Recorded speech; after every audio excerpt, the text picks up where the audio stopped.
broken home. I've seen so many people go.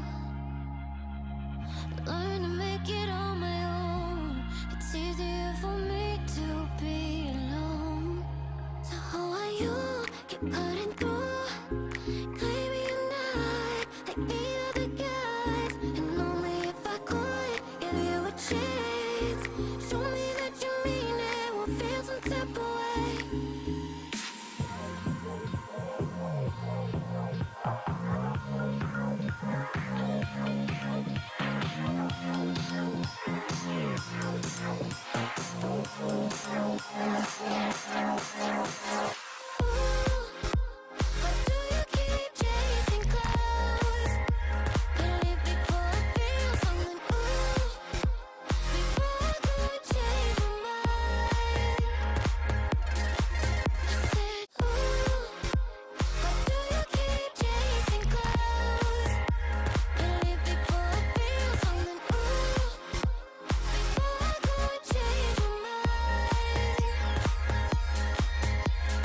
Something must be wrong with me.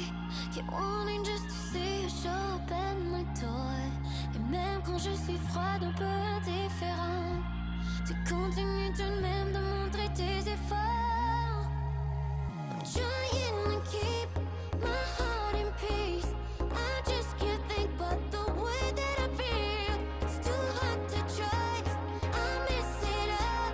I just can't risk to be falling like this. Oh, ooh, why do you keep chasing clouds? Ooh, if I could change my mind.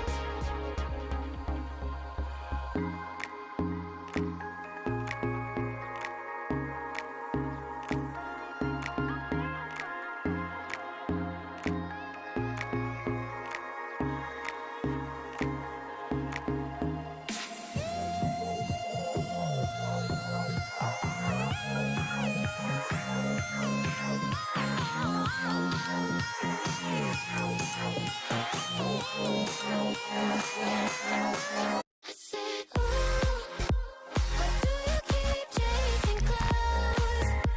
Better leave before I feel something. Ooh, before I could change my mind. I said, ooh, why do you keep chasing clouds? Better leave before I feel something. Ooh, before I could change my mind.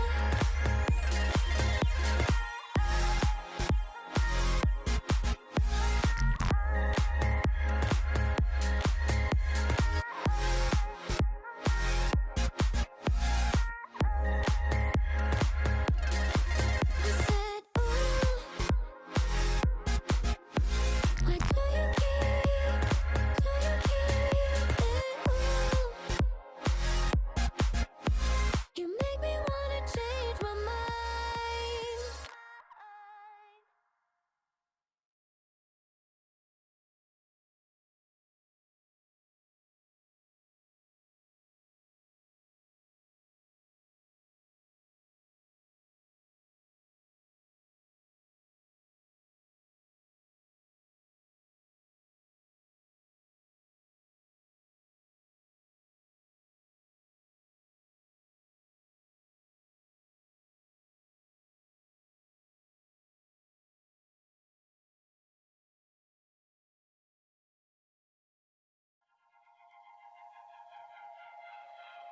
Came from a broken home. I've seen so many people go.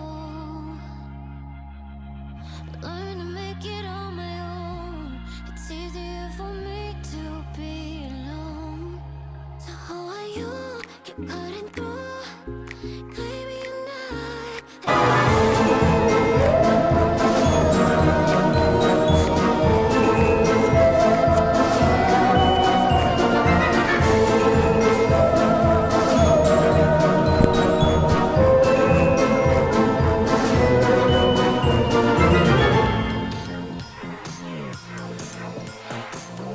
Good evening and welcome to tonight's production of Boise State Esports. I'm your host, Jacob Jim Mountain Palmer, and tonight we are bringing non-stop Overwatch action to you. Starting with Boise State versus Northwood College, the Broncos versus the Timberwolves to start off our Overwatch match tonight. And joining me, a familiar face to all Overwatch fans for Boise State University, I have got Madison Nerdy Birdbenge joining us. Nerdy, it is great to have you back since our very exciting night that happened last Friday in our Gridiron Rivals Championship. How are you doing on this Monday? I'm doing great. How are you doing today? I'm doing pretty good. Well, I'm doing pretty good considering the performance that Boise State has had over the past few weeks. A team that has just seemed to be on fire in every single regard. Oh, yeah, for sure. And you know how we were kind of poking at the football team all Friday afternoon, so to speak, during our matches. They actually stepped up to the plate, too, and performed pretty well during their games this weekend as well. Well, the first match is going to involve the Blue Squad, and we saw some excellent play from the Blue Squad. I have to say, I'm most excited to see what we can expect from Kel in his off-tank role that he does so well, because especially on the Roadhog, I hope we have a chance to see those hooks again. I honestly do as well. There were some nasty hooks that we got to see on Friday. Honestly, with how flexible the meta is allowing players to play, Roadhog is just a bully, and if you love playing off tanks, Roadhog is a definite go-to for Kel.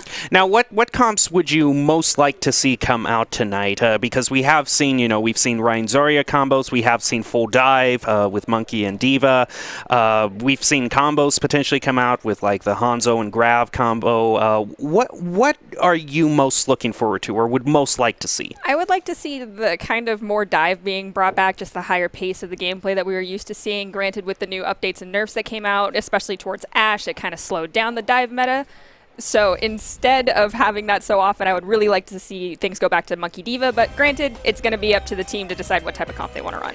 Well, we are covering TESPA Varsity Overwatch, 16 universities and 2 groups of 8, round robin in groups, the top varsity programs from across the nation, selected from 100 plus applicants, and you can see some big names there, UCLA, along with Boise State, Northwood, who we're playing tonight. So a very exciting tournament with a lot of great matches to look forward to, and a lot of great matches that we've seen thus far this season. Oh, yeah, for sure. I mean, every single one of these matches is going to be amazing to watch, beyond a shadow of a doubt. Now, Boise State, this particular squad, at least when it comes to the other tournaments, like, say, the NACE tournament, has been undefeated. So we've been talking so much about what this team really excels at, but what do you think is always something that can be done in room for improvement? Something that you've seen in maybe the past few days that you thought could have been tidied up a little bit?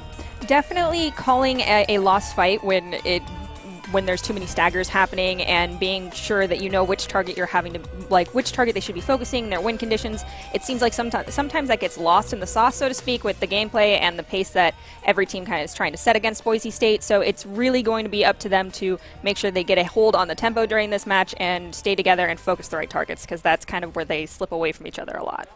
Well, Boise State certainly has a great performance track record, and will hopefully continue on that tonight as we head into our first match in the Overwatch Collegiate Varsity Series, Boise State versus Northwood University, the Broncos versus the Timberwolves to start off the Overwatch matches tonight, which we are going to get to as soon as we can. You can see the players there getting all prepped up, but also staying safe with social distancing guidelines, with the face masks and shields in between each individual player. Certainly a little bit of a different dynamic since say when you were up on the arena, Nerdy. I mean, yeah, we got to be nice and kind of rubbing elbows with each other all the time. I won't lie, I kind of envy the amount of space that they get on the stage now, but it's not for everyone, and I totally understand. This is our normal for now, and hopefully eventually we'll be able to return to a better, more normal for us, so to speak.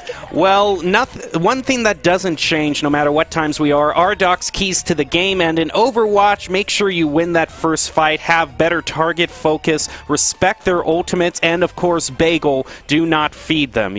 It's with a name like Bagel, I'm sure you can do nothing but feed. But Doc's Keys to the Game brought to you by Count. Count Identity Trust Global Network delivers real-time fraud protection, account protection, and enables personalized customer experiences for more than 9,000 leading brands and payment providers. Quick and accurate identity trust decisions deliver safe payment, account creation, and login events while reducing digital fraud, chargebacks, false positive, and manual reviews. Count.com.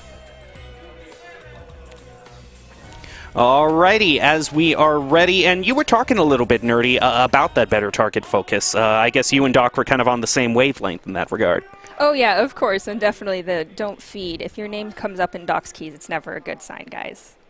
Well, we are getting ready into here. You can see Boise State is actually going to be in the orange tonight. We see Guac and Plato, Kel, all the names that we have come to know. And we are starting off on Busan. Nerdy, tell us a little bit about this first map that we're seeing in Busan. So this first map out of the 3 in Busan, in my opinion, can be the most difficult to deal with the comp, especially that Boise State is running. We have the Pharah, so that means it's Pharah's job to make space, create space, and call targets. So if Goblin is not communicating enough with his teammates right now as to who he is hitting with his rockets, it will make it significantly more difficult for Boise State to coordinate their dives and slow down the process of these fights. And the last thing you really need is slow fights in this game, because you need to win that first fight. Well, both teams contesting the point right now. Elimination's going to be traded 1-for-1, and Guac and Landon are eliminated first. So both teams at even strength. Moore taking a bit of damage on the side of Northwood. Dynasty is going to be taken out next by Playdo, but Landon is revived by the Mercy, so that revive isn't going to be available to them now. Kel unfortunately hit with the sleep dart for him. Goblin is going to pick up the slack by taking out Morb in this fight. Grob is next to fight down. Boise State now building up that advantage with Tyler also being eliminated. Going to be able to take this point now. Yeah, that might have been a slower paced fight on the side of Boise State than what we are used to seeing. They definitely did give up the point very early, but they chose that intentionally as they were kind of falling back and resetting together to get the full group together, and they managed to take out a Mercy after a res, so they were able to take the point very easily. They focused the fight first and then the point. Now if they can survive this next fight, they'll definitely have a great foothold and a lot more of a percent advantage by about 20%. Well, as we head into this next fight, one thing to keep in mind is that ultimates are coming online across the board for Northwood, now having 4 ultimates to their name as they get ready. Asu is going to pop the Valkyrie while the Nano Boost comes out from Northwood, as well as the Minefield, and Plato unfortunately is going to find himself on the receiving end of that. Goblin now taken out by the Ash as well as Guac, and the Mercy res is going to come out. A whole hog is going to go right into Tyler as Cal uses him, but with Bob coming onto the field, Northwood is building up the advantage overall in player count. Yeah, right now Boise State is currently down 2, so it's the situation where it's throw bodies on the point, and then we're going to have to call it at a certain... At one point or another, you're going to have to call it, and you'll have to reset. No more staggers going in, as we do see Guac trying to fall back without dying, so he's just being a huge ult battery for his Ana, thankfully, right now. Boise State is still up percentage-wise, and they are now up with regards to their ultimates. There was a lot of Qs pressed that last round, but there is only infrared sights on the side of Northwood, whereas we do have Guac and Goblin both ready with their ultimates. Unfortunately, Goblin is going to get staggered a little bit. It's going to take a few seconds away from Boise before they can get back to the point. The infrared sights are going to be popped by Northwood, giving them a little bit of extra information. However, that is the last ultimate they are going to have available to them. Goblin taking a lot of damage, as well as Plato. Is he going to be taken out? No, some last-minute healing is going to come through him, and now the Widowmaker is taken out by Goblin, allowing Boise State to now go and take the point. Kel hit with the sleep dart.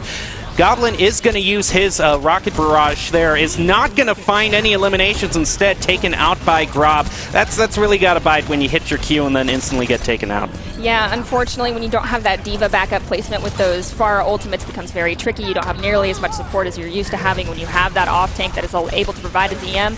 So the odds of you dying during that ultimate are extremely high, and that's a risk you have to calculate. Thankfully, we were able to get more bodies on the point because Guac has a very quick response time, so there was a lot of staggering happening there from Boise State, but they are up to 70% on that point. However, this is now going to hit last fight territory here. Yeah, as that meter passes 80%, Boise State, it's now do or die. Kel is going to have the whole hog as well as a nano boost available to him, but Northwood is also looking pretty scary in terms of their ultimates, having 4 available to them, as well as Bob. Here comes the Minefield, which was able to take out a few people last time. Valkyrie is going to be used by Asu as well as Morb, so double Valkyries out for both. both teams, as Guac is going to be the first one eliminated by Tyler. Nano Boost used by Boise State, as well as the Whole Hog, is going to pick up one with a cash, and Morb now is eliminated too. Unfortunately, it is not going to be fast enough. Boise State doesn't get on the point, Northwood getting the 100%. Yeah, unfortunately, I just feel like Boise State wasn't really ready to counter some of the ultimates that were coming out from the tank line on the side of Northwood. When you're dealing with the Zarya, you do tend to have to either have a comp that plays very, very spread out, or you have to have CC and support players in order to be able to survive those ults. So Boise State having a Roadhog was a little bit to their disadvantage that round, so they need to work on spreading out to avoid those Zarya grabs and make sure that they can sustain and not all be caught inside of it. It looks like Northwood's going to be making a few swaps, changing over to the Sigma as well as bringing Lucio on board. Goblin switching over to the Widowmaker, which on this particular map, if you got a good Widowmaker, you can get some great picks. Yes, we also have Plato switching back over to that Ashe, and we do know he's very proficient on her. He gets constant dynamites that will easily get his ultimate charge up 30 to 50% within the first moments of the fight. And we do see Goblin taking out the Ashe on the side of Northwood, so that's going to trigger the Mercy to use that res. So there's another cooldown Boise State doesn't even have to worry about, and it's going to be a Hog 1v1. Both are going to be using their gas cooldowns, and it looks like neither one is really going to come out on top there. And we do see Ana taking out Plato and Goblin taking out Dynasty on the side of Northwood right now. Yeah, I do like what I'm seeing from Goblin thus far, getting 2 picks now. Unfortunately for Boise State, they aren't going to be able to get to the point as Northwood goes to capture it first. Right now, Boise State is still about full health, is going to try to maybe go around the side here. Goblin, again, with all of these picks, able to take out Dynasty. That might give Boise State what they need to now try to contest the point. The hook is going to go on to the Ana, and that is a great elimination. Unfortunately, Grob on the side of Northwood is doing a lot of great work with 3 eliminations onto Boise State. Yeah, and we do see Kel over here trying to take out another member on the side of Northwood. That's going to leave him open to take the point, but there is some stall trying to come out, and Guac, unfortunately, is not going to be able to help out on the point right now. We do have our supports on the back line trying to survive, and a great hook out onto a Genji swap that I did not see coming earlier. We do have Whole Hog available, but I don't think it's going to be enough to sustain, and it looks like Northwood's going to hold the point. Now, Northwood, as they are holding the point, Boise State has built up an ult advantage. In terms of what Northwood has, they do have that Gravitic Flux. Boise State holding on the infrared side, Whole Hog and Nano Boost as they regroup, ready to come through here. Valkyrie and Bob. So now it's pretty even in terms of the overall ultimates. Guac using the Winston here. And that nade is going to go right on to Goblin, take him out. So those picks that Boise State might have been relying on aren't going to come through. Nano Boost used by Ana. Unfortunately, Boise State not finding a lot of luck so far trying to take the point. I do think it might be time for Boise State to swap up their comp a little bit. These ultimates aren't really worth as much as they could be right now. They're playing into a Mei as well as a Roadhog, and those need a little bit more damage than I feel like the Widowmaker and Ashe are going to be able to provide, as well as the follow-up that's going to be coming out from the Winston versus the Roadhog is just not quite there as far as coordination goes. So it's going to be really interesting as we do see the Graphitic Flux is able to take out Guac, and Kel is trying to survive against the nano-boosted but antied Roadhog, and unfortunately he does get taken out. And with 85% now for Northwood, this is kind of entering desperation tactics for Boise State. They just have to try to kind of get to the point and stall for as long as they can, trying to flip this around. We did see the Hammond coming out there is going to roll right to the point, trying to buy some time for Boise State. A is able to contest it, but the overtime is going right down. Will Northwood be able to take it? Yes, indeed, they will. So Boise State stumbling out of the gate here. Northwood able to take the first win on Busan. Yeah, Boise State, I feel like just wasn't ready to counter the comp that they were being presented with, and Northwood made some very interesting and smart swaps, especially when they swapped to that Mei for extra stall time because Boise State was getting up there with their ult economy. That was a very smart swap coming out from Northwood, and it's just going to be something Boise State has to keep an eye on this next map. Well, one thing a lot of people see comment on when they watch these types of events is, well, I bet I could do better. Well, why don't you try to show your skills? Because Boise State Esports is always looking for new talent in Overwatch, League of Legends, Rocket League, and also production roles as well, whether it be here on desk or backstage in the great production room. I gotta say, they have got some great equipment back there. So not only if you want to show off your talents, but also mix things with your major. I know you can get class credits by participating in Boise State Esports. I would highly recommend checking out boisestate.edu/esports. So what was the main thing that we kind of needed to improve in that last round? Because we see Boise State has been doing pretty darn well. I mean, 6-0 thus far. So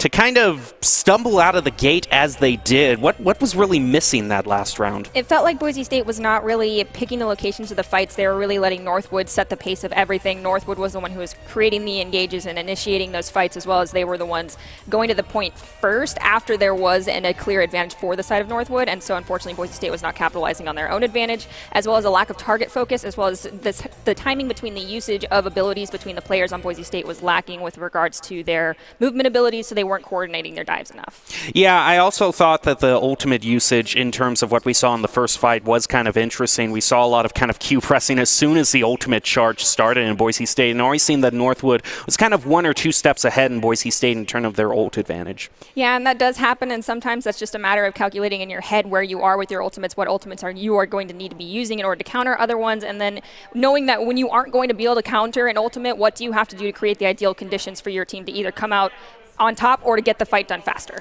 Well, the position Boise State finds themselves in as we're going into the second match is going to be one of choosing the map. And we know Boise State has had kind of a strategy in the past to, of course, be good at the meta maps, the ones that are used so often like Kings Row, but also kind of be good at maps that might be unexpected picks for the other team. Yeah, and I will admit that Boise State has shown some prowess on maps such as Eichenwald. That's not one that comes out very often, and if they have the opportunity to choose that over Kings Row for the next map, I would not be surprised if we do see that coming out, because it is a very strong map for Pharah, and we do know that Goblin is a very strong Pharah player, but I also would not be surprised if we perhaps saw Blizzard World just due to the amount of lack that we have seen it in the last week. It would make sense that the team would have practiced it a little bit more.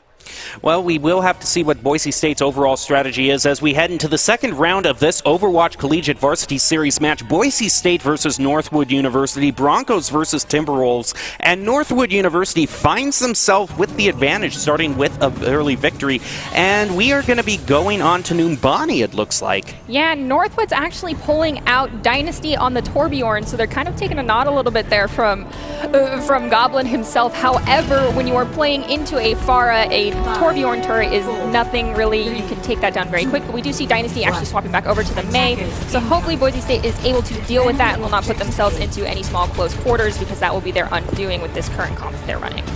Well, Boise State is going to be moving on to the Diva and Guac onto the Winston, so more of that fast-paced dive comp that you were talking about in this match earlier about Nerdy. So we'll see how well Boise State can use that as they peek around the corner. We do see the Ana just kind of peeking around there from Northwood, and here comes the dives coming through. Akash is going to be taking a bit of damage. Goblin going down to dangerous levels there and is going to be eliminated by Grob, who's doing a great job on that Ashe thus far. Guac putting some damage onto that Diva. Asu is going to be eliminated by that Diva, though, followed by Guac, and Akash following it up, taking out the Diva mech plus the baby Diva. This is just going to have to be an overall reset for Boise State. Yeah, and with the distance with how far the spawn is from the defensive point on point A, it's just not viable for Boise State to try and actually go back and take it, so they need to back up and make sure that they don't get staggered spawns here and try to re-engage this fight at that corner, hopefully, where they'll be able to use a lot of the natural cover that exists to keep their Pharah up a little longer and get some extra damage in on the back line. Well, Boise State trying to get some damage in on that backline. We see Goblin here on that Pharah taking a bit of damage. Tyler down to about half health from Northwood. Playdu taking a bit himself, but no eliminations thus far. There comes the first one from Dynasty on that Mei. Asu is going to use the res onto that. Akash taking the sleep dart with the nano boost coming out from Northwood. Tyler and Dynasty picking up some eliminations themselves, putting them up to a 2-player advantage. Make that 3, make that 4. Boise State another reset. Yeah, and now we actually do see that Boise State swapping over to that Hanzo pick, so they're trying to get a little bit more damage, get rid of those Mei walls that are happening. It's coming down to the matter of timing those Mei walls, keeping track of those cooldowns, and when you haven't played against the Mei an extended period of time, which Mei has been kind of out of the meta for a little bit, it makes it a little bit more difficult to adjust, and so Boise State is attempting to do that with this Hanzo pick right here. Well, tell that to Dynasty, because he has been doing a great job on the Mei thus far. Diva Bomb going to be used. Plato taking out Tyler. Tyler is going to return the favor, though, by getting him with the Diva Bomb. Plato is going to be rezzed, and Bob coming out now from Plato as well is going to help Boise State pick up 3 eliminations. Landon answering that back, as well as Gorb. So double Bobs coming out, kind of evening it up for both teams. Gorb is now going to have Bobs taken out, thanks to Goblin. Akash is going to do the Primal Rage onto Asu, getting the elimination onto him. Boise State just staggering. It looked like they were coming out to an advantage there, but unfortunately for them, it is not working out. Yeah, it looked like there was just a couple of miscalculations within regards to like waking up the sleeping Bob and whether or not your teammates were out of the line of fire and making sure there was enough sustain when your team was pushing forward, and that just comes down to communication and time. Boise State also not finding themselves in a good position old-wise, way down on all of their charges where Northwood has 2 available to them. See the Hanzo trying to put a lot of damage on there. Asu going with the last-minute swap to Mora. Kel is going to maybe try to get this Diva Bomb in a good position here, going right onto the man. Unfortunately gets frozen. It's going to take a lot of damage as well, but Plato is going to be able to get the elimination onto a cache, followed by Dynasty, and this Reaper pick is working out really well for Boise State thus far. Plato getting a double. There goes the Diva mech. Baby Diva out on the field. The Hanzo just taking a huge amount of damage from Kel as Boise State finally gets the engagement that goes their way. That was a great swap, but now Boise State does have to hold for a little over 4 minutes, and that's easily 5 engages. And we do see a large bagel has swapped over to the Lucio, but Dynasty has swapped to Doomfist, so that'll be an interesting combination. Whether or not Boise State will be able to call out that Doomfist and get him before he does a perfect rotation. As we see Kel drop the Diva Bomb, but unfortunately doesn't pick up anybody, but it is going to clear up some space for Boise State. And he's trying to sustain over here as we have this Winston diving on the back line, who's engaging with a Primal Rage, and that's kind of distracting the side of Boise State right now. Yeah, all of their focus is going on to this Primal Rage, whereas Northwood resurrects their Landon. And now the Valkyrie also being used by Morb. Dynasty is going to get the elimination onto play 2. Guac taking a huge amount of damage, going to get the final blow from Landon. And as despite Goblin's best attempts by taking out the Winston, the large bagel is going to be eliminated by the Doomfist, followed by Goblin. So now bad situation, Boise State. They have to keep this payload from going into the final point. Diva Bomb is going to come out as well as the Bob. Here comes the Death Blossom. Is that possibly going to change things around? Or with this Ash is going to be too much for Boise State, despite those last-minute ultimates, giving Northwood a really good position here. Yeah, I feel like Boise switched over to the perfect comp just a little bit too late, so maybe they'll be a little bit faster on their toes with those switches and those comp changes a little bit faster. They did definitely show a serious improvement at point 3 at the underpass when those swaps were made. The Reaper pick was fantastic, so hopefully we can get that energy from the end of that first round and push it into this one so Boise State can finish out with what looks like it needs to be just a little over 3 minutes on the clock. Yeah, what's the highest amount of time you've seen a team finish out here? I believe it was actually plus a minute of the original time from the start timer is what I saw, so a little over 4 minutes remaining. I can't remember. Well, it would, yeah, Boise State, no matter what, still has their work come out from them. As we've seen Goblin going on to the Echo, a really powerful hero on the meta right now. Yeah, and we also are seeing Plato switch over to that Tracer, and he is very good on Tracer. However, Dynasty is swapping back to that Doomfist pick, so if those timings on those blinks are just a little bit off and the prediction from Dynasty is too strong, his Tracer might be having a hard time today. We also do see that Tyler is going to the Orisa, and we see a Monkey coming out as well. So this is a different type of comp than what we're used to seeing coming out from Northwood right now. Yeah, it was a time not too long ago where if you saw Orisa, you were definitely going to see a Sigma along with it. So just the overall state of the game is allowing for these kind of more creative comps to come through. Seeing a lot more variety in the play as the doors open for Boise State, and now they move. Having to not waste too much time. If they could take it with that first engagement, that would be a great start as Goblin is able to get the first pick onto Dynasty. We'll see if Boise State continue that as Guac goes charging right into the tanks of Northwood. Goblin doing great work on this Echo, taking out Lord. So now both DPSs are down for Northwood. Goblin taking out Landon as well as Plato. The DPS is coming through in flying colors for Boise State. Honestly, this comp is one that Boise State is very familiar with, and they are very well versed with it. It definitely shows that this type of tempo that they're able to set with this comp is one they're more comfortable with, and also the movement abilities that each hero has allows for them to spread out more and get more sustained because they don't have to all clump up around their supports, and that is what Northwood was banking on as their win condition previously, was divide and conquer, and now they cannot do that because that's the point of this comp. Well, Goblin doing amazing work, getting picks here and there. Is going to have the ult. Fortunately for him, gets hooked by the Hog, and that is going to be a great pick for Northwood as Boise State now tries to round the corner. Winston going up in the face of Boise State. Plato is going to be eliminated by Tyler from Northwood. So now Boise State find themselves at a bit of disadvantage. Dynasty having a lot of damage pushed onto him and is finally going to be eliminated by Guac. Boise State now getting that one elimination. The Echo copying the Hog, so the whole Hog is is going to be used now by Goblin, as a Cash taking a lot of damage along with Tyler. That's going to be a great elimination for Boise State. Now Goblin picking up where he left off, taking out Grob as well. Antinate going on to Northwood, allowing for another elimination coming through. Morb now going to be taken out by Guac, and Boise State is now entering this next checkpoint, doing a little bit of a chase after the Tracer, and Dynasty is going to be eliminated by Plato as well. So we do see that Tyler apparently swapped over to that Roadhog before that last engage, as we saw, but Dynasty did swap over to Sombra in attempt to what I would assume be to counter Guac. So that just means Guac is doing such insane work on the back line that they have to designate a whole other person on their side to say, take care of this guy. And Guac is just saying it's not going to be enough to stop me right now. Yeah, he has gone into the back line right now, picks up a bit of health. Primal Rage and Valkyrie going to be used by Northwood. Goblin gets hacked, though, by the Sombra. Valkyrie also used by Boise State, with no eliminations thus far. Cash gets hit with the Sleep Dart. Whole Hog comes out from Tyler as Guac just goes charging into the Sombra. Tyler now getting rid of the Diva Mech, but Goblin now getting eliminated, as well as Play 2. Both DPSs down for Boise State, but is going to stop them right in their tracks before the first checkpoint.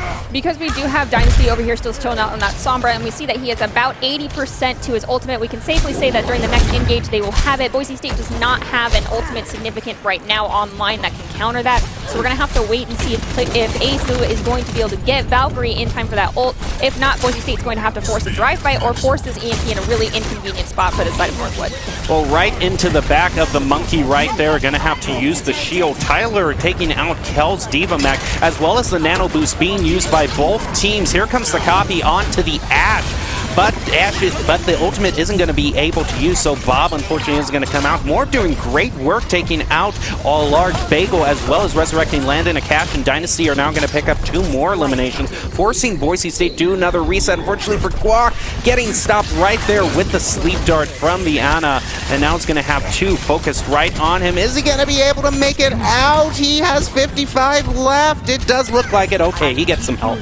Yes, and he's going to be a great ult battery for supports right there, as Boise State does only have 1 ultimate, and Guac almost has his ult as well. Dynasty is going to be res, so that's going to have to be another ult to keep track of right now. Gorb is the only one on the side of Northwood, though, who has that checkmark on their name, so we can possibly see a Bob during this fight as Dynasty does go down, and Guac is just kind of using the enemy team as bowling pins right now. Yeah, that is what he has been doing well. Asu is going to resurrect Goblin as Guac takes out Gorb as well, followed by 2 more from Kel and Goblin, taking out Tyler and a Cash respectively. Some last-minute healing now going on to Goblin, much needed. And also much needed for Boise State is reaching the second checkpoint, as we see a swap onto the Sigma from Tyler on Northwood. Yeah, Boise State is unfortunately not going to be able to reach that last point with more time than Northwood, but they'll be able to get pretty darn close, because right now we are 9 seconds away from matching their time. So they'll have a little bit less, but let's hope we don't see Boise State drop into the overtime realm right now. And we have seen a huge amount of swaps onto Boise State, swapping to a completely new comp, with Guac being the only one who has the ultimate to his name, but it's working out so well as Goblin and Kel are able to take out Dynasty and Gorb. Landon taking a lot of damage there from Boise State. Isn't going to be eliminated. No, Primal Rage used by Akash, as well as the Widowmaker, and Valkyrie being used by Northwood as well. Grob resurrected by the Widow there. Guac is going to try to do some charging into this backline, taking out the Mercy, and Akash doing a great job on that Primal Rage, eliminating Plato, as well as Asu gets eliminated as well, forcing another reset for Boise State. Yeah, Northwood has been very good with these swaps. They're doing them at very good points in time, as well as not making sure they're not going to be basically swapping the entire win condition of their comp that they're using, and also swapping them when they aren't at times where they have an ultimate ready to go, so there's no disappointment when they leave that Sombra pick, as Dynasty has swapped back over to that Torbjorn. But Plato is sticking out with this Reaper pick, which may not be the best idea playing into that Tor, but we also have a Reinhardt now, so Boise State's completely changed up how they're going about this one, as Dynasty's taken out by Goblin, and we do see the coalescence coming out from Asu. Nothing wrong with one of those Goblin picks at the beginning of the match. Torbjorn's turret eliminated by Guac. Morb is going to resurrect Torbjorn, though, so he still has some say in this fight.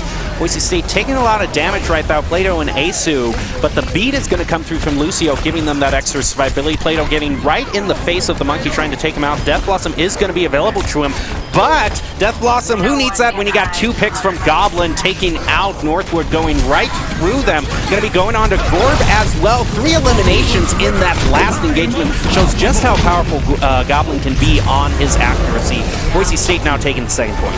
Yeah, unfortunately, they only are at 1 minute and 39 seconds, it looks like right now, whereas Northwood has just about 2 minutes and 20 seconds. So that 1 extra minute and a few handfuls of seconds is about going to equal 2 extra fights for the side of Northwood, so Boise State's going to have their defense cut out for them right now.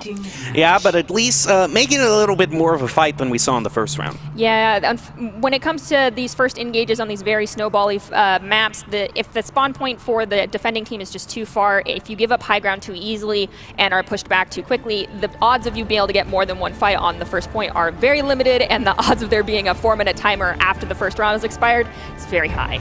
Some unique camera work here, getting us a little bit of a chance to experience the natural beauty surrounding Numbani rather than the city that we are all used to.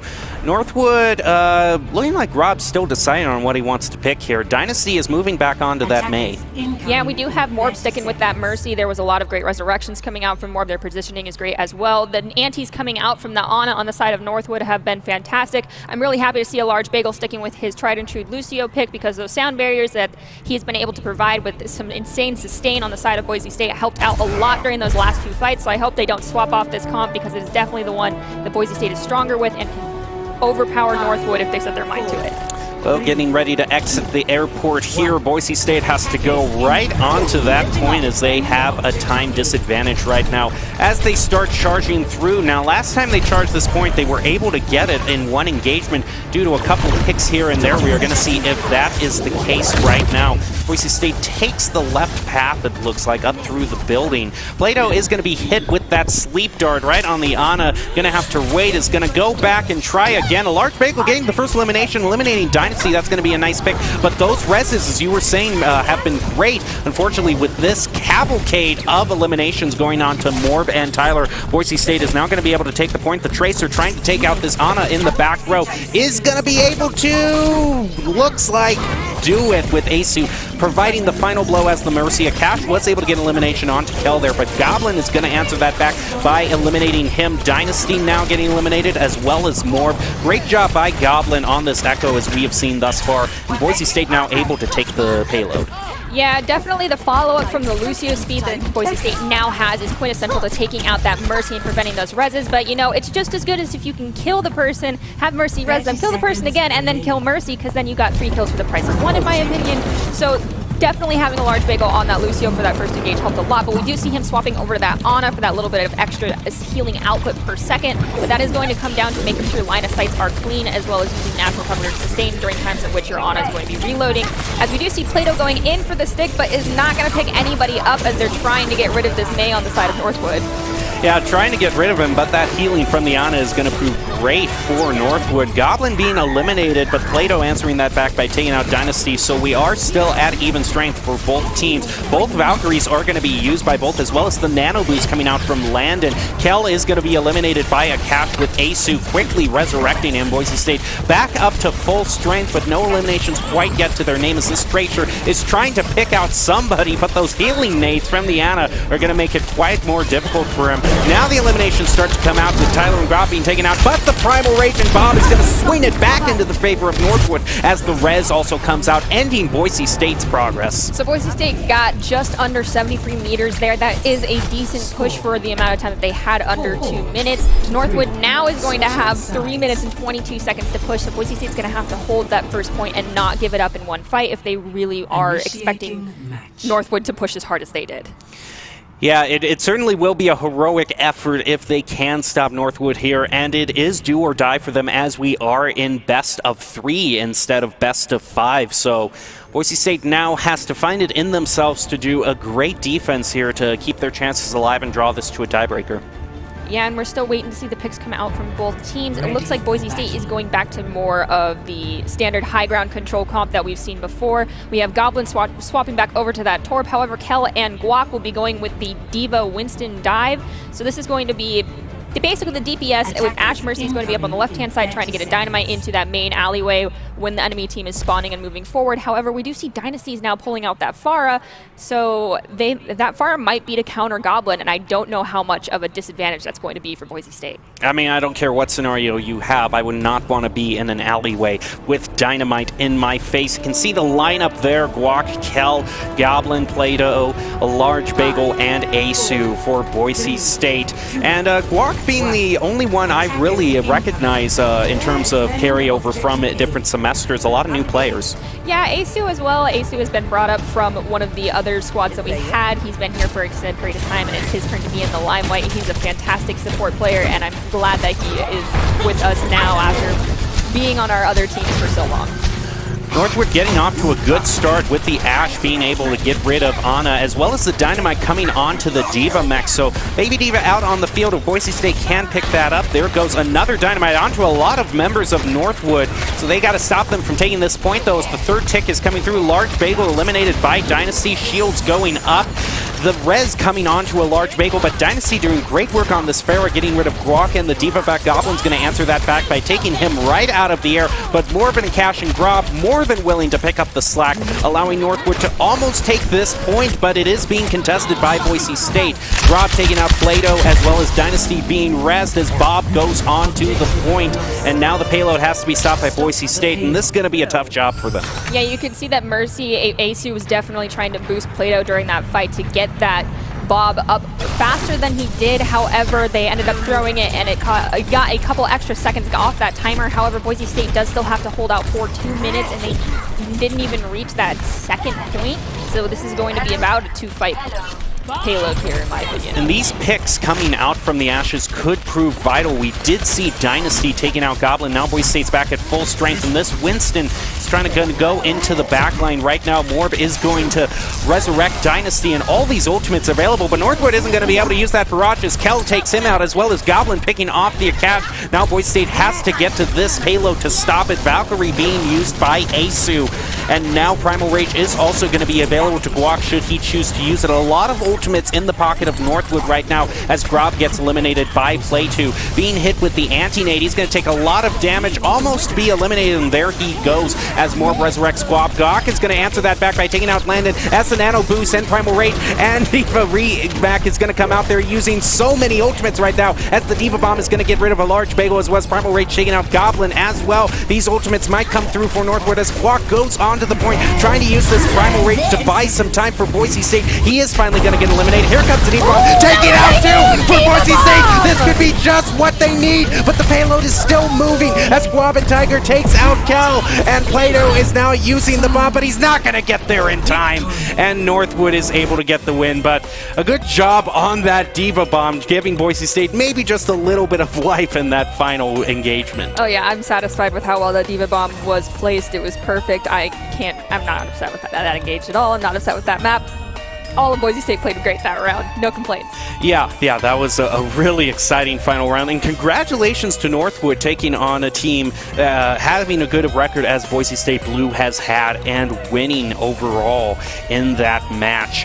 As we go on into, kind of wrapping up this game, are there any thoughts in terms of player of the game or some performance that, despite Boise State's loss, you saw some good gameplay?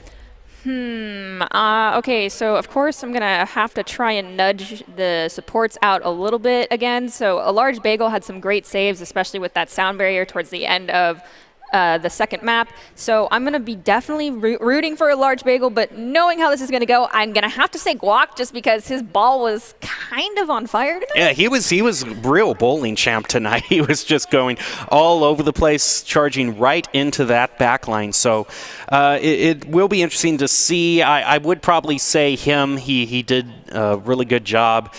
Just in terms of overall showmanship, I got to say I do like that speediness with the tanks being used on the Hammond. So it was really fun to watch him charging all over the place. Of course. So I guess both of our hats are going in the ring for Guac right now with his Hammond play, but we'll see. Although we could, just in terms of one individual play, Kel could be in the running just for that D.Va bomb at the very end. That was certainly, well, we are going to find out what predictions we have done right or wrong in this overall match, and it is going to go on to Goblin, in fact. But is this Goblin? Is this Goblin or is this We're Kel? watching Because Kel? I'm watching Kel right now, so I don't know what to think. But these hooks definitely are player of the game worthy. I mean, I'll give it to the hooks. Or are we giving it to the? Yeah, I think it's Kel. Okay, so Kel, in fact, based on what we're watching here. Yeah, I'm gonna go with Kel, especially because his diva bombs have been getting honestly very good compared to the beginning of the season. There's not nearly as many zoning ults as I'm used to seeing coming out from our divas. So that 2-man kill near the end of this last round was definitely very satisfactory, and I'm glad that I think we can say both our tanks kind of got player of the game, but I'm leaning more towards Kel. Yeah, and we were seeing both some great work in terms of diva play as well as what we were just talking earlier. Actually, we're going on to Guac now, so probably, both the tanks, or we might even see Goblin get some recommendations. So it might just be split into the players of the game this particular round. I mean, I'm fine with that. I honestly, it's hard to pick. I mean, I practice with these guys. I talk to these guys all the time. You're telling me to pick a favorite? That's not fair. That is true. Each of them had the individual moments where they shined. And that's another thing here, going right into that back line. Able to take out the Ana there with some help from Plato as well. Doing a great job overall. The player of the game brought to you by Idaho Central Credit Union, who believes a great player makes a team more successful. Just like Idaho Central's helping members achieve financial success.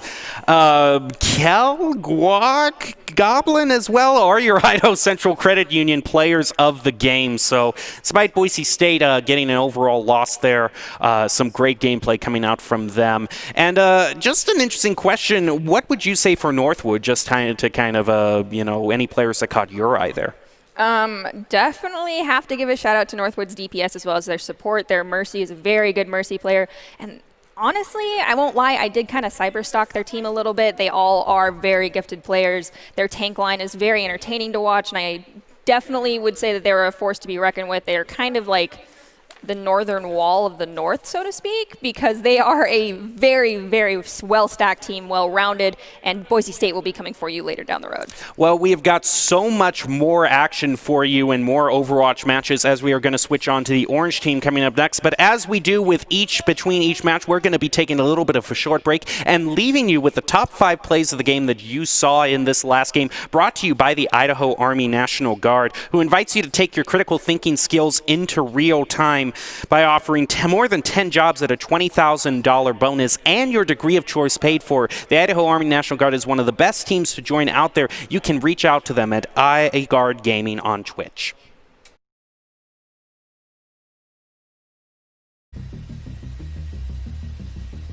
Right in the face of the monkey trying to take him out. Death Blossom is going to be available to him. But Death Blossom, who needs that when you got 2 picks from Goblin taking out Northwood, going right through them. Going to be going on to Gorb as well. 3 eliminations in that last engagement. Shows just how powerful Goblin can be on his accuracy.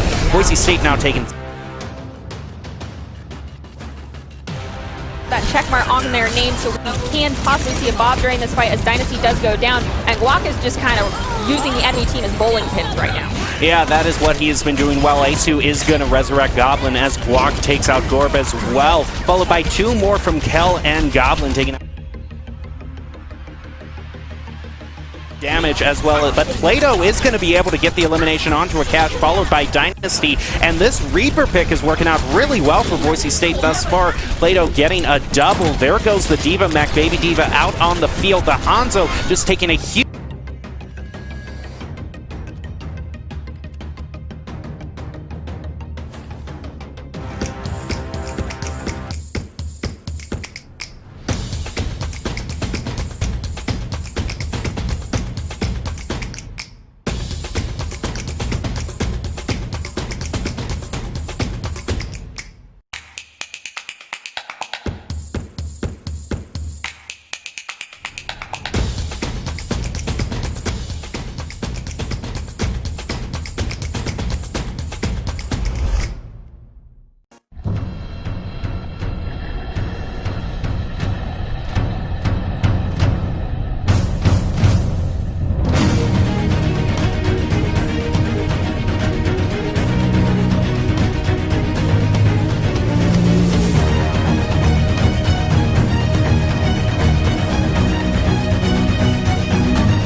Here in Idaho, we do things a little differently.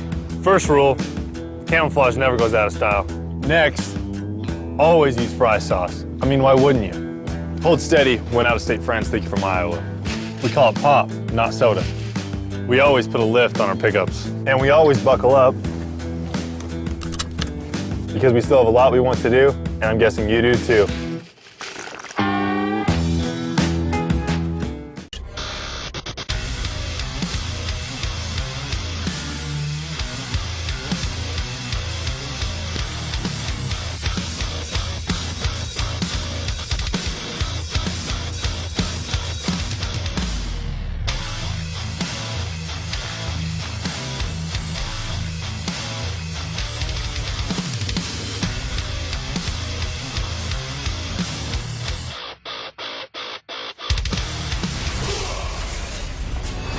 Visit NationalGuard.com to begin your Guard adventure.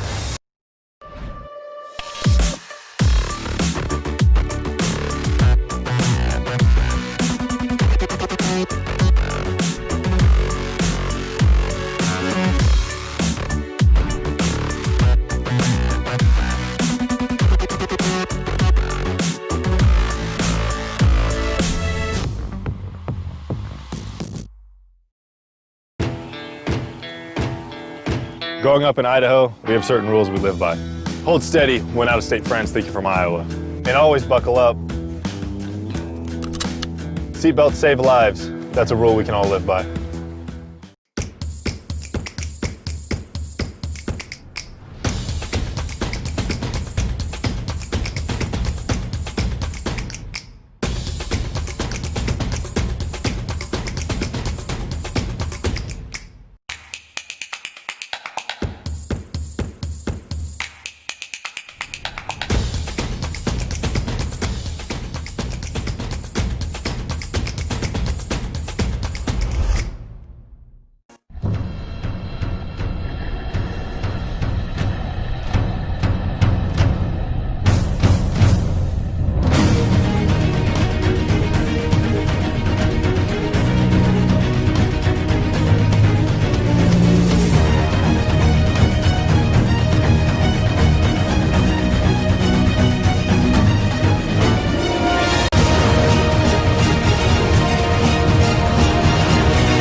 Hello, and welcome back to tonight's Boise State Esports broadcast. I'm still your host, Jacob Gem Mountain Palmer, and we are going to be heading into the second Overwatch match of the night. I am still joined here by Madison Nerdy Bird Benj. Nerdy, it is great to have you here with us commentating Overwatch as Boise State came off the heels of a disappointing defeat versus Northwood last time. Well, I mean, it's not that bad that they lose one game. They did win every game leading up to this point, so no one can really say that that was much of a disappointment. Also, there is going to be plenty of materials in the VODs to be able to review a shifty. So if anything, yes, they did lose, but it's going to be a great learning experience, and they can actually walk away from this game and feel like they'll have a new goal to set for themselves, and that's to beat Northwood.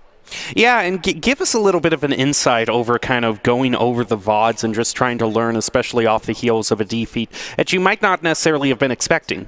Well, the way that VODs are done, at least with Overwatch, it's a lot of, when you look at the fight, you pause it right before it begins, you look at everyone's positioning, and you're like, okay, what was the call here? What is the team looking to do? What's the win condition? Making sure that everyone had a clear idea of what was needing to happen, and if someone was not clear on that, well, then that is their opportunity to learn what they should have been doing in that case, and then you keep moving forward, and you kind of slow down the pace of the fight, and you watch as each player is kind of using their abilities and target focus onto what's being called and what actually ended up happening. Well, Boise State unfortunately had a tough loss, as we are going to see Boise State versus Cal State in this next match of the Overwatch Collegiate Varsity Series. And we might not just be seeing Boise State Blue Squad, we might be seeing the Orange Squad tonight as well, which, Blue Squad has had an undefeated record, but Orange Squad has been doing pretty well too, at least in the NACE tournament, going 5-1. So they are still a great squad with a reputation to go up against. But we are still going to go to Blue Squad instead. So with the TESPA Varsity Invitational versus Cal State. So no Orange quite yet, but still we might be able to see if Blue can kind of apply themselves and kind of improve from what we saw last time. As you can see, Boise State Orange with the 5-1 record versus Boise State Blues undefeated. I would like to point out that one on the other side of the Boise Orange squad was against Boise State Blues, so either way, it doesn't really count as a loss in my book. It's more like it was an in-house scrim and we kept score for once,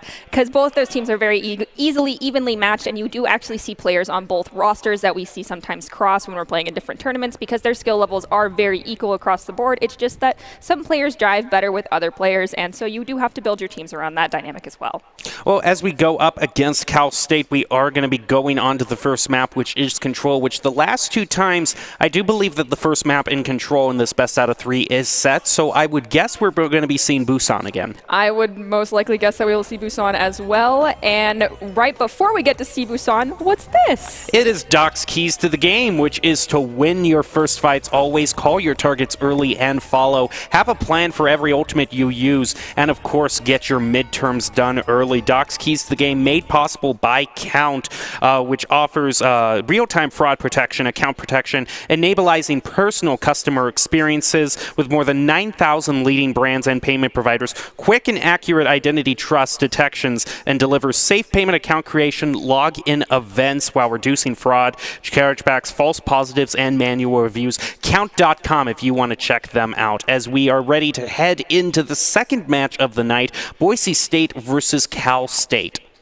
And is there anything that you are most looking forward to? And just a quick message to those in the Twitch chat, as you see on the Chiron down below us. If you miss a top play, you can follow us on Twitter at esportsbsu, and you can see all the top plays, like the top 5 plays of the game that we leave you with at the end of every stream. You can also check them out on the Twitter account in case you miss anything. And there were certainly some great plays tonight that I would love to see again, so be sure to check that out as we head into the TESPA Varsity Invitational. And what would you like to see most in terms of general improvement as we do go on to Busan? Well, I'm hoping to see a lot more dive coordination from the side of Boise State, as well as their utility usage being a little bit better and use of natural cover. I would really prefer to see none of the side of Boise State go down before the first full fight has actually engaged right here. As we see, Boise State is sticking more towards the middle, as Cal is trying to rotate underneath closer towards Movie Theater, and Guac is trying to stay alive with the monkey from the side of Cal jumping into the front line of Boise State. Yeah, jumping in and kind of splitting them up a little as the monkey jumps into the back line as well. And Guac is going to come right in to try to give some relief. Is going to be able to deliver it as Goblin and Plato get some eliminations there. Plato's going to continue that by taking out Splotchy Lime, but Spidey is going to res the monkey as well. Kolea doing some good job for Cal as well, eliminating Plato. And now Guac is taking a bit of damage himself as Cal charges. The point is going to be able to take it in this first engagement. Cal and Guac finding themselves in a bit of a sticky situation. Kel getting hacked as well as Guac, finding himself all alone and is going to get taken out. Yeah, Boise State is actually lacking a key feature to their comp to counter the side of Cal right now, and that is kind of a sniper, well, a spy spotter, and that is someone to spam around and look for that Sombra so that she's not hacking your tanks as nearly as often as she has been, because that just takes out way too much utility on the side of Boise State. So that's going to be something they'll have to deal with at one point or another, as well as how they plan to deal with the ultimate coming out with the EMP, as we do see Widowmaker getting taken out with the Diva from the side of Cal State right now, and both teams are down 1. Koaleta is going to be able to get the res, Asu actually getting the res onto Goblin. Bob's going to come out of the field, as well as Coalescence and Valkyrie being used by Cal. Spidey is going to resurrect Splotchy Time. Guac is going to be able to take out the Hanzo and contest the point. Diva Bomb is going to go on to Plato, taking him out as well. Hack coming on to Kel. See a large bagel taking a lot of damage there. Is going to throw the anti-nade onto the monkey, but the monkey's going to use the primal rage right in his face. Spidey is going to be eliminated by Guac, but a large bagel has to be shaking in fear right now as the primal rage finally eliminates him. But overall, though, Boise State is going to be able to take the point here. It looks like, yes, indeed, they are. Boise State is going to have to hold this point now for 50 extra seconds in order to equal Cal State. They are getting some great staggers right now, as you do see that Winston then followed by the Hanzo on the enemy side. They do, however, have that EMP blast, but Asu will hopefully be hiding and waiting with his Valkyrie in order to counter that, because if Valkyrie is popped before the EMP, it does not go away, and if she is hiding out of LOS and then uses it, of course she would not have been EMP'd anyway. A great pick going onto Spidey as Goblin, doing great work on that Widowmaker. Cal is going to punch Spotlight right in the face. Boise State now is up to 40% charge on their on the point there. As you can see, Cal taking the right route, going through the building here. Out comes the Monkey, is going to charge into the upper level of Boise State. Val going to be used by Asu. Out from Boise State. In terms of ultimates, the Large Bagel and Cal still have the ones that they want to use. But this EMP, you have got to respect that, because that goes onto your team. It can completely change the tide of the battle, as Boise State is now going to be able to match Cal's State in their ultimate charge. And Play-Doh doing great job on the Tracer, digging out Splotchy Time and Spotlight, while Goblin eliminates Blue Boss as well. A Large Bagel is now eliminating Spidey as well. Boise State doing a great job of keeping this point, keeping Cal from even getting to the point itself. Yeah, as long as they keep the pedal to the metal right here and are continuing to force the funnel right there at the alley access point, it puts a huge advantage for Boise State, because of the dive tanks and the dive meta that Cal is trying to force right now. They cannot be working in small spaces, whereas Boise State's comp with Kel on that hog can take that space and utilize it, as the self-destruct goes out and gets no one on the side of Boise State. So unfortunately there won't be an EMP combo for that. And we see Goblin take out the Mercy as well as Guak going down, but then there are no supports on the side of California, as Hanzo pops an ultimate last second to try and clear the point, but I don't know if that's going to be enough. Yeah, you hear that point. If you are able to dodge it, you are going to get out of the way of those dragons, as Valkyrie is used by Spidey. Kel getting the elimination on the Splotchy Time right after Splotchy Time took out Goblin. Kel's also going to get rid of the Diva Mech, as well as the Res coming on, and Guak is just going haywire on Cal, taking out Spidey and Coletta as well. Asu is not going to be out of this elimination feed, getting a double himself onto Blue Boss and Nomad, and Boise State doing a great job coming back from a disadvantage, able to get the first win. Yeah, it seems like Cal had a very obvious win condition there with an EMP bomb combo that could have been thrown through that alley point, but unfortunately it seemed like the timing was just off. They were not aware of where their Sombra player was, and that Sombra, it seemed like, held onto that EMP for about 3 fights, and being too hesitant on that Q can spell the doom for your team. Well, now we are going to head back on to, it looks like, the Shrine map here, and Boise State not doing too well in their first match, but have definitely shown some improvement. But one thing we haven't seen, if this goes into a tiebreaker, is the Hanger map, that the base that we haven't seen quite yet. Personally, I love Mecha Base because of all the artwork that you get to see in Diva's room, but if we don't go there because Boise State 2-0s them on this map, I'm not going to complain. And we do see that Asu and a Large Bagel have kind of swapped roles. Never mind, Asu is going back to the Mercy. I was a little excited to see him on Lucio because it's been a while, but oh well. It's just like in League. They hover over the Teemo and they never actually seem to choose it. So that's a little bit of a fake out there. You can see Play-Doh and Guak kind of going onto the left flank here as the Sombra is taking a bit of damage. Nomad almost being eliminated. Is going to be able to heal out there, and Boise State kind of splitting up here on both sides of Cal as a Large Bagel gets taken out by Splotchy Time, and that might be what Cal needs to get to the point. Blue Bob's almost being eliminated, getting healed at the last moment as Goblin and Guak are being taken out as well. And that was a little bit of interesting positioning that I saw from Boise State at the beginning, kind of being on both sides of Cal. Yeah, it looked like they were trying to go for more of a pinch play. However, the dynamic between the two sides was not set, and they were not clear on when the engage was supposed to happen, so it took too long, and that gave Cal an easy opportunity to pick off the people on either side because Boise State did split themselves. And we do see going into this next fight that Cal has swapped over to the McCree in order to try and counter Goblin on the Pharah, and thank goodness Fish is not here because he might have rolled his eyes. He might have, although the best way to kind of counter that is to get a good Deadeye. So pressure's on you, Blue Boss, as you are almost eliminating a lot of damage. Goblin is going to be able to. So you're just going to have to wait a little bit longer to show us how that Deadeye can work. Guak getting hacked by the Sombra is very low on health, almost eliminated, but Splotchy Time is going to be the one to get the elimination onto Goblin, followed by Guak, who's ultimately taken out. EMP coming out from Spotlight, as well as the Gravitic Flux, which is going to allow to keep this point as they approach 50% charge. Yeah, unfortunately, Boise State just does not have that sustainability to counter that Graphitic Flux as well as an EMP blast. They either got to time that perfectly with a Mercy ult, or they need to get something like a Zen, or Lucio, or a Baptiste. But that's not very viable into their comp, as we do see Play-Doh right now has his attack visor as well as a nano boost, and that could be a really dirty thing to have to deal with for the side of Cal, but they do have that Lucio sound barrier ready to go in order to counter that if need be. Yeah, Plato, you see him on the side here dealing with the Sombra is going to get hacked right now. Tackle Visor is now going to be used by him as he is going to go right on, heal himself up a little bit, but a great beat there from the Lucio is going to keep them alive, as well as a Coalescence. Valkyrie now used by Isu, as well as the Barrage is going to be taken out too on the side of Cal. That might be just what they need to get it, but Splotchy Time and Spotlight are going to answer that right back. Goblin does get res by Isu. Playdu now getting elimination, but the whole Hog is going to be able to take out Walk as well. Boise State is fighting furiously for this point. Cal now getting some crucial healing coming through from the Mercy as Goblin and Playdu do great work taking out 3 members of Cal. Boise State finally able to take the point. All right, so we see we have a Graphitic Flux as well as a Deadeye and an EMP Blast almost ready to go on the side of Cal. They can combo a Graphitic Flux with a Deadeye. That has been a combination that works quite well, especially because Boise State cannot counter that with any of their current heroes that they have selected. But Boise State does have that Nano Boost as well as both of their tank ultimates, and those are huge space makers, so it could make it so that Sigma can't even get in close enough to use that ultimate to his advantage. And you see Play2 on the left flank here as well. Guac is going to go right into that back line trying to take out the Lucio. Splotchy Time is going to be eliminated by Play2 as Boise State is still holding this point. Play2 now has his visor up again as the Nano Boost is used by a large Bagel. Blue Boss going to be eliminated. Cal State now down 1. The hack does go on to Goblin.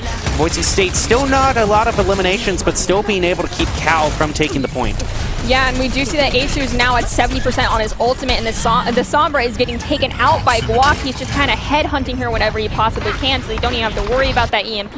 We do also see that Blue has that the Deadeye waiting and ready to go, and a Sigma as well, but there's just too many staggers that are happening on the side of California for any of these to really be able to combo up and take the point. Clearly right now, as Boise State's just pushing forward and keeping these staggers going. And the Far Mercy from up above is going to hammer a lot of damage onto Cal, and a lot of ultimates as well is going to be available to both of them. As you see the Hog off to the right there is going to try to lead some members of Cal through to the point, but they have got to hurry up as it is now 85. The Barrage is going to come down onto the backline, is going to be able to take out Blue Boss, but a nice accretion is going to take him out right out of the sky as well. So both teams are even. Playdu taken out by Spotlight. That could prove crucial and allow Cal to take the point as they rush it. A nice res is going to come on, and Cal is going to be able to take out Nomad as well. The Minefield does come out on the point as well as Tactical Visor. That might allow Boise State to take it, and Spotlight is eliminated. Coalescence is answering that by taking out a large Bagel as well, as Guac puts a lot of damage onto the Hog as Boise State takes the point and wins the first round. Oh, thank goodness. We did not exactly have a clear sight on what was going on point, so I was a little worried that there might have been a C9 happening. Well, no C9 for Boise State. Instead, 1 is the number that they need to be concerned with now, because they are 1-0 and just need to win 1 more. And you can win some great prizes here in the chat to be clever, funny, encouraging, but of course never mean. So give us some of your great comments there in the Twitch chat, and thank you for watching us and supporting Boise State Esports. And of course, thank you to Respawn for providing us with some great tumblers to use, and also, of course, that gamer juice. You know what I mean? You know, you just fill it up. The bright fluorescent colors gets you through the night. Oh yeah, I definitely agree that the brighter the liquid in the bottle, the more power it has to give you. The more it looks like it came out from the actual video game, the better in my mind. Exactly. Well, Boise State is going up against Cal in this TESPA Overwatch Collegiate Varsity Series match, taking the first win on Busan, allowing Cal the choice in the second map. And, you know, Boise State chose Numbani last time, but I would be willing, usually when it's the other team choosing, we usually see Kings Row. Unfortunately, we do, and if we do see Kings Row, I'm not going to be disappointed because they are very well versed on it, of course, so it's going to be like, are they going to do anything a little bit different? It does kind of open up that door a little bit. However, they do have to go into this with the expectation that every team's going to go in just as hard as they do, so maybe it's the ace in the hole for Cal if they do choose Kings Row, but if they choose something like Eichenwald or Blizzard World and they have some kooky comp that we weren't prepared for, that'll be interesting to see as well. And of course, you can always nominate your ICCU player of the game in chat if you are seeing anything that you especially like from one of our players in this mention. I do have to say, Kings Row, we do see it a lot, but Statue of Liberty play is always an option, which is always something interesting to see. It might come out, I'm not sure. I mean, it could. I personally cannot judge cheesy plays because I myself made a lot of cheesy plays. So if they do choose to go with the Statue of Liberty, they better just do it right. That's all I have to say about that. Yeah, we saw them try it last Friday as well, and it kind of didn't work out, but worked out at the same time. And yep, indeedy, we are going to Kings Row, as Goblin is going to be on the Junkrat, which we have seen him get some great mileage out of Junkrat in the past. Lobbing those bombs over the field has really caught other teams off guard at times. Yeah, and we do see that a large Bagel's returning to his tried and true Lucio right now, but Cal is pulling out that Doomfist, whereas we've got Plato and Goblin on that Reaper Junkrat, so there's a lot more forward pressure coming out from the side of Boise State, whereas California is going to be focusing more on disrupting, but as I say that, we see the Reaper pick instead. They're still more focused on the disruption because they still have that Sombra, so Boise State's going to have to be a little more careful. And Cal is going to be going right through this gate here as both of the Ryan Shields come on up. They are going to try to push through along the statue. Some swinging going on in the front line right now. Nomad is taking a lot of damage, as well as Asu, but both Moros are going to live to fight another day as they slowly heal up. Cal is down to half health as Asu is going to be the first one eliminated by Spidey, but Guak is going to go right into the back line and take out Swatchy Lime instead. But now Cal finds themselves on the point as Boise State has to turn around. A great Rhine charge is going to go right into the other Rhine.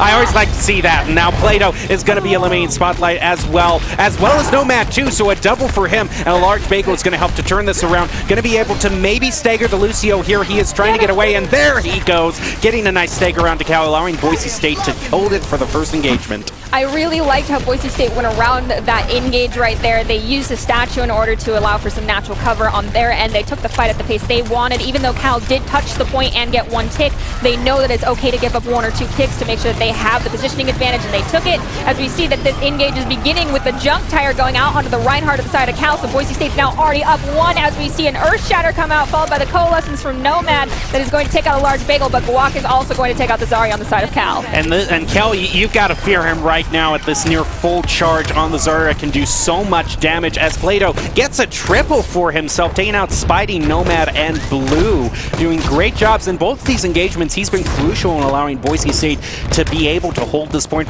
which is so crucial in this map more than some others because this first point is so close to the spawn for the attacking team. The Asu is going to be using his Coalescence as the Shatter comes through. Doesn't look like it's going to be able to pick up too many people. As the Death Blossom comes out from Plato, he is not going to be able to take out anyone. Kel does have the Graviton Surge if he wants to use it, but right now Goblin is doing a great job putting the mine into the face of Nomad, holding him as well. Spotlight now is going to be taken out by the Lucio Boop, so another hold for Boise State. That was, again, another great engage from the side of Boise State. However, they do have to keep in mind that there are three huge ultimates on the side of Cal right now. As far as a fight flipping one, they have EMP and Grab, and they do have a sound barrier to counter this Graviton Surge if they so choose to use it, but because their Rhine's the only one in it, they didn't, and no one is able to go down because there's just not enough follow-up from Boise State. And now the hack is going to come on to two members of Boise State. Both their tanks are going to get hacked, but a nice beat there from Lucio is going to keep the team alive as the Death Blossom is used. Here comes the Riptire as well, is going to be going right up onto the statue, trying to catch them off guard, up over the statue toward the point, but not soon enough until Cal is able to take it. Is able to take out the Reinhardt though, but Cal did get the first point down. I mean, Boise State does have the opportunity here to do a little bit of cleanup and force them back closer to the spawn, but it does not look like they're going to try to do that as they are down Asu, and it's a little bit risky to try to do an engage. And we do see Goblin is kind of in a risky position right now, trying to make it away, doing some interesting landmine hops to try and stay behind and out of line of sight of the enemy team. That is one thing he is very skilled at, though, is being able to use those landmine hops to be able to manipulate his position on the field so well. You see Plato also going to the side, kind of maybe trying to join Goblin for the flank as the Coalescence come through onto Cal. The only ultimate being used and available to both teams right now, although the Shatter is now available to the Reinhardt, is going to go into Boise State as some healing comes through from Asu. We can see right now no eliminations thus far, although Spotlight is down to half health as they go onto the point. Here comes the Shatter. He's going to be able to take out two, and now he goes charging into Cal as Cal picks up two eliminations for himself. Goblin is going to be able to take up two of as well, catching Blue in the trap. You never like to see that. You're coming around the corner, and all of a sudden you're caught in the junk trap. You can see that Boise State did successfully pull off a pinch move there as they had the team surround the enemy from both sides, and they pushed them together in the middle. There was no hesitation on where they were going. It was meet in the middle and destroy them, and they created two walls of pain and are continuing to do that right now as they're taking the high ground. Yeah, Boise State going right up into the spawn, getting right in Cal's face. You see the Junkrat again kind of going off to the side, doing his own thing, but it has worked out for them in the past. And so now some healing going on right here. The healing orb is going to go right into Boise State. And now the Graviton Surge is going to come out with the Death Blossom combo. Cal's going to be able to pick up 2, but Galedo was eliminated. Asu using the Coalescence. Look at that. They're just right in the spawn door. That's just one of those, he's Asu, I get it, you're on fire, that was great, you saved the team, but did that make you feel good? It was certainly interesting to watch, I'll give him that. And this might be interesting to watch too, as the Riptire is going to be able to take out Nomad. Sometimes just getting one support is good too, being able to take out that backline. You see a large Bago on the second floor here doing some damage, as Kel and Goblin are working together, taking out Spidey, Coaletta, and Splotchy time. Cal has a lot of ultimates to their name right now, but the time is ticking down, and with them staggered like this, they aren't able to use those ultimates to their fullest advantage. Yeah, and Boise State is constantly just moving with this Lucio speed right now, not really settling on one single location to stay and wait, as we do see Cal is trying to rotate to the high ground and drop down onto Boise State, but there are already members surrounding them and getting in position for the next engage, as we do see Blue goes down to both Cal and our Junkrat from Goblin. Yeah, that's going to be a great pick there as the Coalescence comes out from Nomad, as Boise State finds Cell on the other side. The 4-man hack is going to come through, and it's going to allow Splotchy time to take out Asu. But here comes the Earth Shatter from Boise State. The Lucio beat is going to keep the members of Cal alive, though, so some great counterplay from the ultimates here. There goes the Graviton Surge. Guac and Cal are going to be able to take out 2 from Cal. That was great, bunching them all up there, and now they are going to go on to the other members of Cal. Spidey is eliminated, leaving Boise State at a slight advantage, and only under 30 seconds left for Cal to try to get back on their footing. Yeah, I do not know if Cal's going to be able to do that. They do have that Graviton Surge waiting. Bagel's only 50% to his ultimate. They can combo that with the Death Blossom, but if Boise State's able to push them back quick enough as they are right now, that Reaper may not get enough leverage on that Death Blossom, and it's only going to be able to pick up Guac, but Boise State is also going to be popping their Death Blossom, and it's going to lose Plato. With one side now down 2, it looks like Boise State might be needing to reset here. Yeah, it might be needing to reset. They have gotten Cal down to 0 time, though, so they are going to go back. And yet again, we see Goblin kind of off doing his own thing. He just has a way of getting peeled off from the other team, but Cal is certainly aware of his presence, dealing some damage onto them. You did see the Reaper there going up onto the second level there, might be trying to flank Boise State. We are just going to have to see. Here comes the Riptire. Let's see how sneaky he can be with this, or if he's going to shake the camera and make this very unpleasant to watch yet again. But while he was waiting, Splotchy time and Blue Boss got a double onto Boise State. Goblin is able to take out Spotlight, so that's going to even it up just a little, as a large Bagel is right on the point, going to be eliminated by the other Lucio.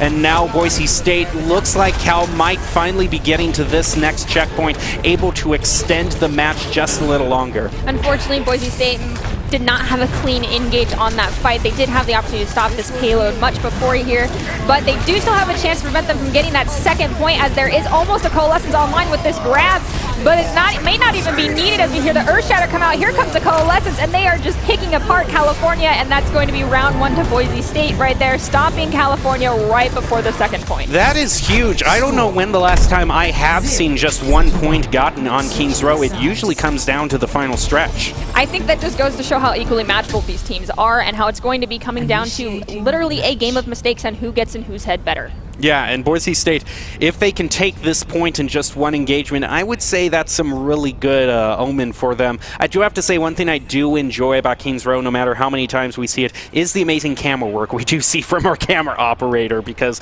they are just weaving in and out of everything. Sometimes they go up and down the individual hallways. They are so good on this map, but they've had so much practice. Exactly. When you're waiting in a scrim lobby and everyone's still deciding comps, you've got plenty of time to fly around and figure out where the best angles are. Well, as you can see, if you want to support Boise State even more, you can get some of those amazing emotes that you are seeing in the upper right corner of your screen by subscribing to Boise State on Twitch. Able to support everything we do here, fund some scholarships, and of course for you, get access to the entire Boise State broadcast history and get emotes that you can use to support the Broncos. You can type in !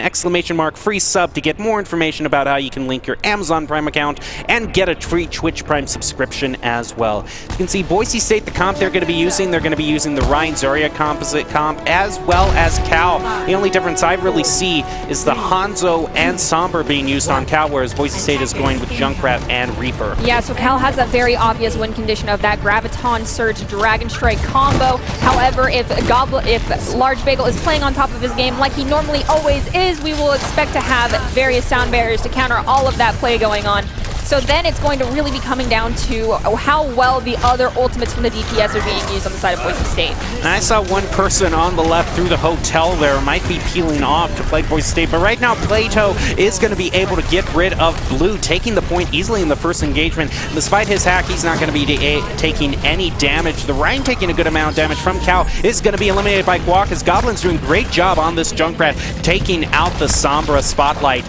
And now Boise State is going to be easily be able to take this first point in the first engagement, and is going to have 5 minutes 40 seconds to get not even to the first checkpoint. All I have to say is during this push forward right here, there is a beautiful rotation of abilities coming out from the Boise State tank line as well as the DPS. You see these great bubbles that are being rotated with the shields as well as Wraithform, and they're California's trying to push back with this Coalescence, and that's just Boise State's ability to kite back all the way to the payload that's been moving slowly right now, and there's no Coalescence ultimate on the side of California for them to have to deal with. And now giving a little bit of damage there onto the front line of Cal is Plato on the Reaper. Going to go right up into the Rhine shield, try to just tear through. And now the Graviton Surge is going to be used by Cal as well as the Coalescence. That is going to allow Plato to take out the enemy Rhine. The beat came down from the Lucio, trying to give Cal that extra bit of health. Now Nomad is going to be eliminated by Plato, who is just tearing through Cal left and right. Junkrat is hacked, but that's not going to stop him from taking out the Sombra. A little bit of retaliation for that hack, and now Palo gets pushed forward just a little bit more as Boise State, like they did last time on defense, getting right into the face of Cal as they push up to the choke. Yeah, and we do see Cal has swapped over to that Mei pick, so it's yet another CC ability for Boise State to have to deal with. It is something that can be easily countered with those Mei ultimates. You just got to make sure your team is either spread out, you use Sound Barrier, or you throw the other Graviton Surge from Boise State at them, as we do see the Shatter in combination with the Riptire being able to take out two on the side of California, and a Large Bagel popping that Sound Barrier sustain, and they are going to be able to take the Reinhardt from California and Mei, and now they're going to chase down that Zarya. And now Death Blossom is going to come right onto the Zarya and be able to eliminate, as well as some help from Goblin. So Boise State now just has to drive it right before the first checkpoint, and they have got it. The only one that's close to the point is the Lucio, which is going to try to buy some time. And the hack is going to come down to 4 members of Boise State. That could prove to be crucial. Goblin is able to get the elimination, and despite the hack, Rock is able to take out Spidey, as well as the Coalescence coming through. And despite a great EMP, Boise State sticking on the point, able to pull out the victory in this match. Oh yeah, and is this best of 3 or best of 5? Best of 3, I believe. I believe that is best. Yeah, yes. best of 3. Best of 3. Okay, so that does make Boise State the ones to finish this series out with a 2-0 win over Cal.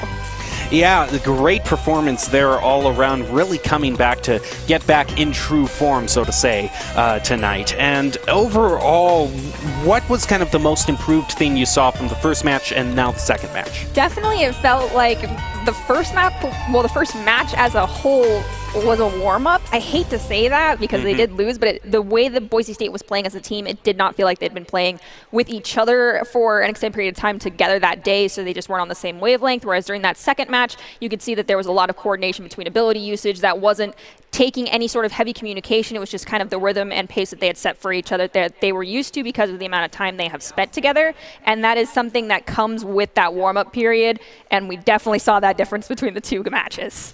So now as we go into the player of the game for this overall match, I just got to be biased and nominate Goblin just because of his play on the Junkrat. I just love seeing Junkrat being played and played well, as Goblin is so good, especially since he found himself alone so many times on the map. Oh yeah, I'm going to have to give it to Goblin as well, and I feel like we give it to him almost every week, but that's okay. Absolutely, that Junkrat play was incredible. Of course, we love to highlight our support players, but that's what we do. We're support players. I'm sorry. So I guess we're both going to vote for Goblin once again. Well, we are going to see what prediction comes through for the Idaho Central Credit Union player of the game. It's going to be Asu, the support, getting the recognition, and you just made Nerdy's day. Yes, I am very happy. Asu. Plus, he got a lot of Mercy Blaster kills. He did. We had like a Battle Valkyrie Mercy going on, and it was great. So I'm happy that Asu got player of the game. It's happy. It makes my heart warm to see a support player getting it.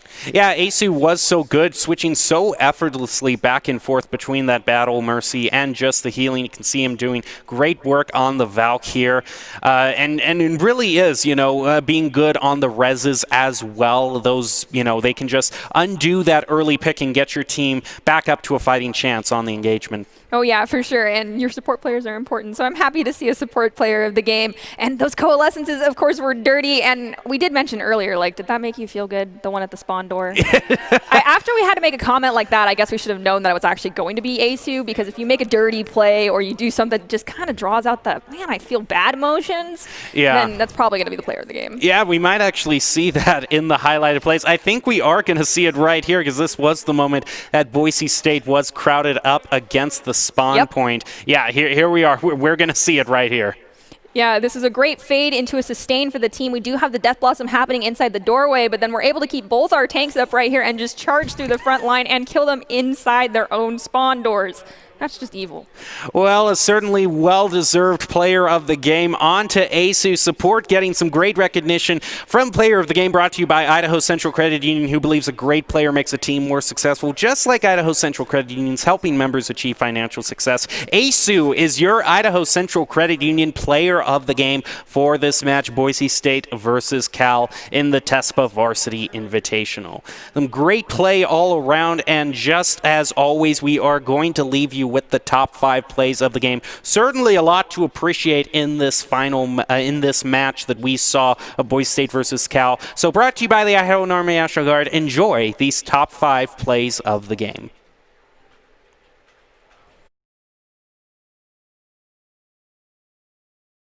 Collegiate Varsity Series, and we might Boise State's comp with Kel on that hog can take that space and utilize it as the self-destruct goes out and gets no one on the side of Boise State. So unfortunately there won't be an EMP combo for that. And we see Goblin take out the Mercy as well as Guak going down, but then there are no supports on the side of California as Hanzo pops an ultimate last second to try and clear the point, but I don't know if that's going to be enough. To dodge it, you are going to get out of the way of those dragons as Valkyrie is used by Spidey. Kel getting the elimination on the splotchy time right after splotchy time took out Goblin. Kel is also going to get rid of the Diva Mech as well as the res coming on, and Guak is just going haywire on Cal, taking out Spidey and Coletta as well. Asu is not going to be out of this elimination feed, getting a double himself on.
Here in Idaho, we do things a little differently.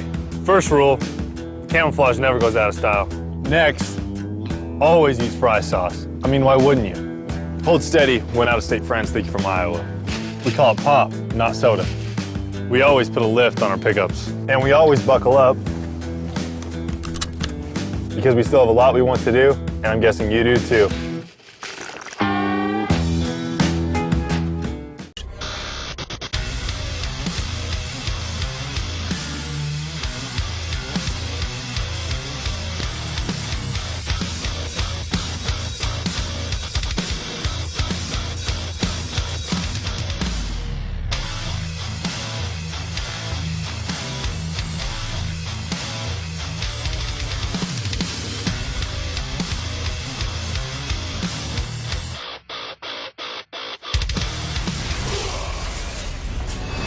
Visit NationalGuard.com to begin your Guard adventure.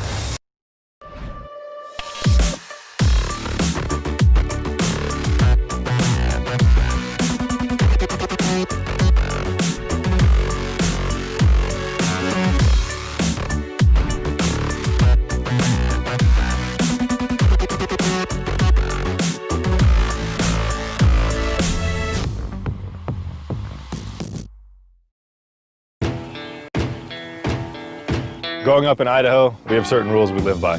Hold steady when out-of-state friends think you're from Iowa. And always buckle up.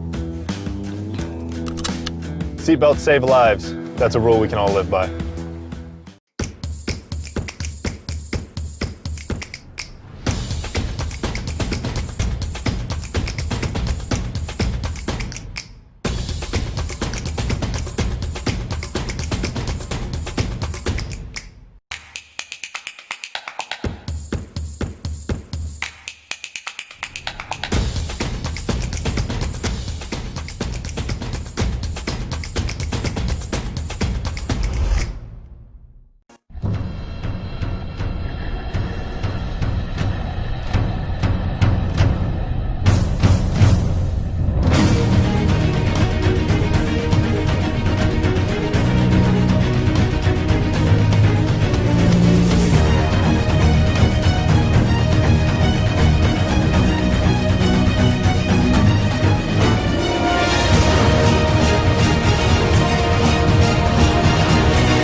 Welcome back to tonight's Boise State esports broadcast, and we're going to jump right into the third match of the night in the Overwatch Collegiate Varsity Series, Boise State versus UCLA. I am still your host, Jacob Jem Mountain Palmer, joined by Madison Nerdy Bird Benj.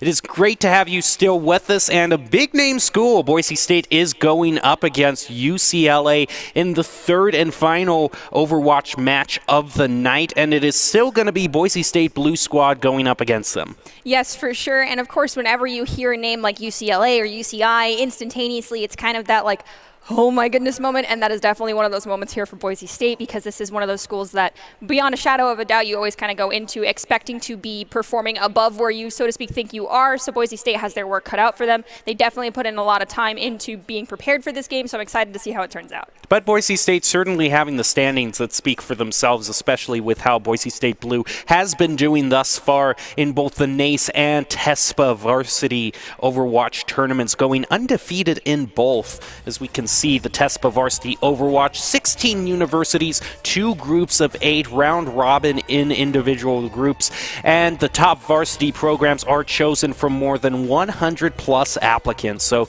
you kind of know that you're the cream of the crop just getting into this tournament in the first place. Oh yeah, for sure, and it's definitely a humbling experience to be able to have our name up alongside all these fantastic schools. Yeah, you can see Boise State Blue getting the 6-0 undefeated record. Of course, orange is nothing to sniff at 5-1, with that one, of course, only being there because they had to go up against the blue squad themselves. So when you only lose to yourselves, basically, and you're undefeated against all the other teams, that's a pretty good record. Yeah, there's nothing to sneeze at right there. Boise State's record for both teams is fantastic. And honestly, like I said in our previous match, I don't count that loss that Orange has as a definite loss because players on both teams have played together for so long. They're one team, so I don't count it. Yeah, and the rankings and standings that we saw there, just being in the individual group that Boise State is, obviously teams like UCLA and Cal that we were going up against in the last match are from the other group, so they have their own records, and of course UCLA,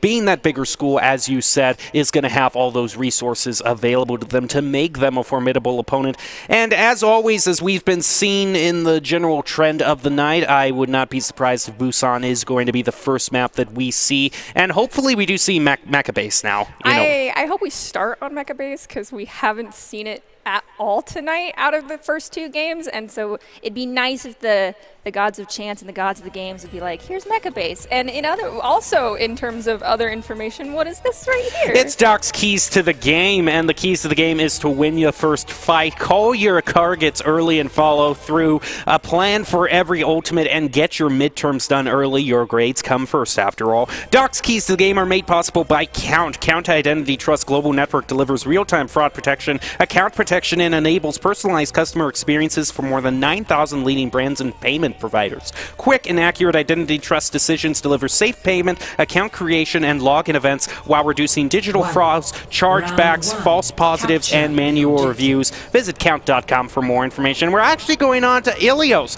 which is always fun to watch, of course, because of the environmental kills that can be gotten on this map. Oh yeah, for sure. And a large bagel and guac have definitely been ones to feed our appetites there on that as we go into this first fight. And we do see both teams are almost perfect mirror matches, except for the fact that the DPS are swapped up a little bit. So it'll be interesting to see how this plays out here. Yeah, usually when it comes down to mirror matches, as one of our commentators, D'Angelo, was saying last week, it usually does come down when you see a mirror match to individual talent on the different heroes, but also just ult management as well. In terms of eliminations, Employee and Shiko is going to be the ones to get the first eliminations onto Boise State, pointing them at a disadvantage. A large bagel does get hit with the anti-nade, going to go down to half health as Guac goes rushing back to try to get some sort of health respawn. Boise State still making a good job of contesting the point, but it is going to be UCLA who gets the first.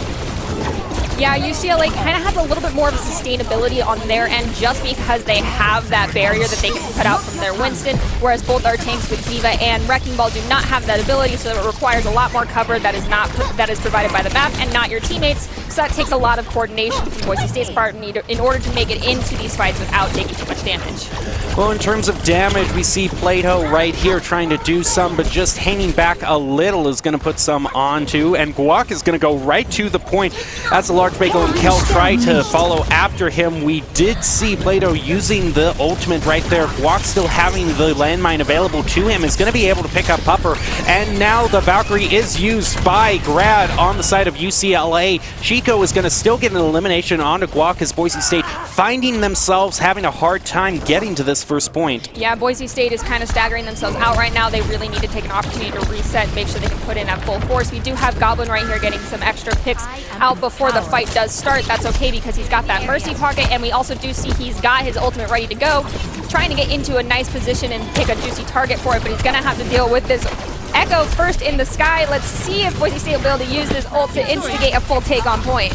We will have to see. Still holding on that ultimate. There it comes through. The barrage is not going to be able to get any eliminations as they are still struggling. Primal Rage used as well as the Diva Bomb. Going to go right onto the point, take out a large Bagel.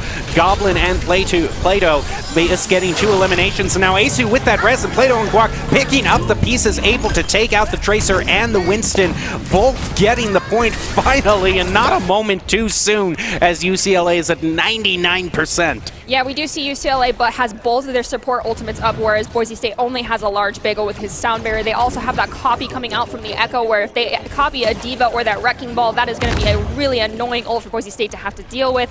And Boise State themselves does have 3 ultimates, so if they can hit those Qs first, they can hold this point longer and possibly avoid a full fight by creating some insane staggers.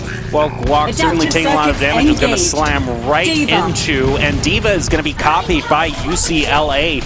Going to get that bomb charge up really fast. It is available. Boise State now, Large Bagel using it, as well as 2 Diva bombs. 2 are going to be taken out Boise State, but it is answered back onto the Echo. Plato and Asu are going to be answering that back by taking out Popper, and a Large Bagel is resurrected, able to take out the Tracer, but its reses all around as Pupper is brought back as well. But Boise State still managing to take control of the point. Here comes another Diva bomb. Is not going to take anyone out on Boise State, fortunately for them, as the Large Bagel gets the elimination onto Shiko. You do see the Wrecking Ball right here on the point, keeping it alive for UCLA, but that charge is going up for Boise State as they are nearing 70%. I loved how we just saw Plato decide to go and take out that Ana. You saw him stagger a little bit inside of the point, wait for her to back up, and then charge in while everyone was a little too distracted. Taking out that huge support on the back line of UCLA gets rid of their sustain and makes it a lot easier for Boise State to hold out on this point. As we are now entering into one-fight territory, we see both DPS on the side of Boise State with their ultimates ready to go, and we don't see hardly any percentages on the ultimate side of UCLA. They aren't even close in terms. They're not even to 50%. Boise State might use those ultimates right now as both teams are on the point. Plato is going to be able to get rid of Pupper, as well as the missile barrage coming out, aiming in the air, is not going to be able to find it out. Guac and Plato still having theirs available. Out comes the minefield, which the other Wrecking Ball is going to go right into, and another bomb coming out from Plato as well. Quack is going to be able to get rid of Shiko as Goblin gets eliminated in back. He's going to be quickly rezzed, and Plato now getting rid of the Hammond.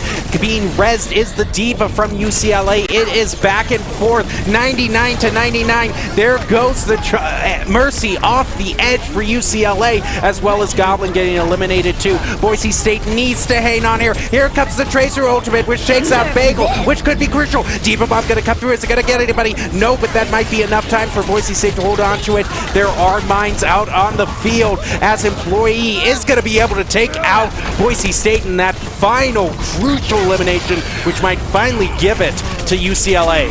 We do see a Goblin trying to come in here on the Doomfist, but that is going to be taken out by Employee. It's just not going to be enough. That was a 99 to 99 victory for UCLA on that map. I cannot say that that was disappointing in the slightest. That was fantastic to watch, and I'm looking forward to the next one here on Helios. Oh, that one was really, really close.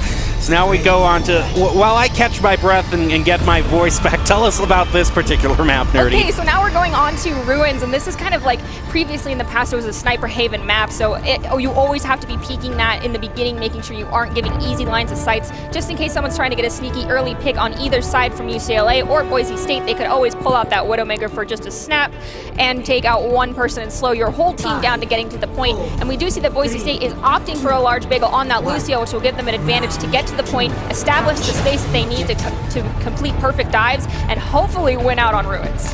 Well, here we go. Both teams making their way towards the point. Boise State and UCLA. UCL leading 1-0 in this first control match. Guac looks like he's going to be the first one to get to the point, as Boise State is going to push UCLA back towards their own spawn. See Goblin in the air doing some good damage onto the Diva. Mac Employee 427 is going to just take out. I am so I just gotta say, I'm sorry, Nerdy, but that is the first time a gamer tag has made me appreciate it so much. I love that Employee 427. So thank you very much on UCLA, whoever came up with that. I think it's very unique, but it's also, you just got killed by your own employee. It's kind of hurtful, as we do see Guac trying to survive right now. He's going to be able to pick up that extra big health pack. Kel is going to take out the Winston on the side of UCLA, so now Boise State, as far as the tank line goes, has a little bit of advantage. We do see Employee go down, but Diva's harassing Asu and is able to destroy our poor little Mercy. So now Boise State does only have one support there, Lucio, on point right now. So as long as they stay together, they'll be able to survive, but they need to regroup and wait for their Mercy before they push too far forward, so let's not get too aggressive. We do see Plato right now waiting for an opportunity to use that Pulse Bomb. Yeah, and the Diva Bomb is going to be able to take out Stanley, as well as the minefield going on to Soltis as well. But Employee 427 is going to be brought back by the Mercy. Boise State being able to hold the point, being pocketed by the Mercy up in the air right now is the Echo. Employee 427 giving Boise State a little bit to worry about so far, and Boise State also has to worry about the ultimate advantage that UCLA finds themselves. They're going to put those ults to good use using both the Valkyrie and the Nano Boost, but the bomb from Plato is going to be able to take out Puffer. Goblin going to be able to take out Soltis as well. Large Bagel rezzed by Asu, but Grandparent and the Primal Rage coming out are going to do great things for UCLA, allowing them to push to the point. Asu gets eliminated, and now Boise State looks like they're going to have to reset and give this point up to UCLA as the Diva Bomb comes out, taking out Guac as well, staggering Boise State a bit. Yeah, Boise State does still technically have control on the point, though, and they have 2 players alive, so it's going to be a matter of who touches when. Diva does have a lot of survivability, but with everyone focusing, I don't believe Kel is going to be, at least they didn't toy with their food, so to speak, and leave them alive for a really long time, but Boise State did get over 60% on the point. Now it's just a matter of using their ultimates wisely, as neither team has theirs fully charged, but Boise State is kind of in the more advantageous position right here as far as the percentages do go. And a lot of damage going on to Employee 427 right now but Asu was eliminated by Employee 427, so that is going to put a bit of advantage onto UCLA as both of them are shooting at each other from the air. Goblin's going to be the one that finally goes down with some help from the Tracer. Boise State finding themselves with an ult advantage right now, but having to wait for Goblin respawn staggers them a bit, not allowing them to push forward to the point just yet. The important thing right here is making sure that when we're using that Mercy pocket, that Goblin is staying with Mercy, so when Mercy went down, Goblin needed to have backed up because there's 3 people focusing the Mercy pocket on that Echo, so he had no chance of surviving, and that delayed Boise State. As we do see right now going into this next fight, though, they're going a little bit more heavy-handed with their ultimates, and we do see Echo trying to get a copy out on Tracer, but we're going to switch over and see Goblin right now using his copy on Winston, surviving through that Diva Bomb coming out from Kel, taking out the enemy Diva, and we do see Echo still surviving on point as the sound barrier comes out, and the Ana on the side of UCLA is taken out as well. That barrier is going to allow Boise State to stay on the point as they continue to contest it. Goblin is going to eliminate Puffer. Goblin doing so much damage onto UCLA. Large Bagel is going to pick up the Mercy, but is going to be slammed right into by Wrecking Ball. And now that's going to also take out the Diva Mech too. You saw the Monkey just getting away there. Boise State needing a lot of healing right now as Wrecking Ball is going to pick up Baby Diva as well. So Boise State now getting into single fight territory as it gets to 85%. They need to take this point now. They needed to have already reset. Honestly, in my opinion, this fight's being dragged out way too long. There's not enough target focus that can happen. It's all over the place in Boise State. They're trying to coordinate what looks like a pinch right now on the back line of UCLA, so if they can pull that off very quickly, that'd be great. But we are now into overtime right here, so Boise State needs to clean this fight up fast before their team is kind of lost to a war of attrition. Yeah, and the Wrecking Ball taking a lot of damage, almost being eliminated, but is down to only half health. The Monkey does get eliminated from UCLA. Minefield does come out onto the point. Copy is going to be used onto the Wrecking Ball as Soltis is able to eliminate Guac, but Goblin is going to be doing the work of the Wrecking Ball, taking out Employee 427, and Kel also gets elimination onto Soltis. Boise State, for as long as this fight has been going on, is doing quite a job in carrying it out. Valk is going to be used by UCLA as Boise State still valiantly tries to take the point. Soltis is rezzed by the Mercy. Boise State now is going to use the beat as well as the Minefield. Plato trying to go into the background is going to refit himself, and Boise State still not able to find the eliminations. Going to put a lot of damage onto the Wrecking Ball. Is almost going to get him. Can they get him? No, he heals at the last moment, and now the Monkey is eliminated by UCLA. That could be the advantage as they use that to go into the Mercy as well. The Minefield comes out. Boise State, can they choose it? They need to. Diva Bomb online, but isn't going to pick up anyone. Wrecking Ball is eliminated, followed by Employee 427. Boise State looks like they are going to be able to take the point as they take out the Tracer and is going to be able to stagger UCLA a little. But man, that had to be one of the longest fights I've seen without a reset, Nerdy. Oh yeah, for sure, but thankfully Boise State did come out on top. We are still technically in last fight territory as well, but Boise State does only have really their support ultimates ready to go. Echo is close, Plato is close as well. UCLA does have a clear advantage with both their tank ultimate from Winston and their pulse bomb ready to go, and Puffer ready with his sound barrier almost, as we hear the coalescence coming out from Asu and UCLA right now trying to sustain their DPS, and Mercy on the side of UCLA is also going to go down. We hear the pulse bomb from Tracer, but doesn't quite stick on anybody, and our Guac is still able to sustain and pick up the Mercy, and we see the duplicate come out from Goblin right now as he's attacking the Diva. And the beat is going to come out from Lucio as well. Goblin is going to be able to have The Diva Bomb, which is going to go right up above the point, isn't going to pick up anyone, and we are looking at another 99-99 match. So close between these two teams, but Kel and Guac might be able to swing it forward, taking out the Baby Diva, and also Employee 427 being res, but down goes the Mercy. Employee 427 takes out Goblin as well, but Kel is going to answer that back. At Boise State, looks like they're going to be able to take it, and maybe tie it up as the Tracer comes onto the field, trying to take out and drag the clock on even more. Here comes the Wrecking Ball to do even more stall, but he's taking so much damage. Lucio is trying to pocket him as well, but he is going to be eliminated. Now the Wrecking Ball still causing trouble for Boise State, but not enough for them to tie it up and bring it to the third map.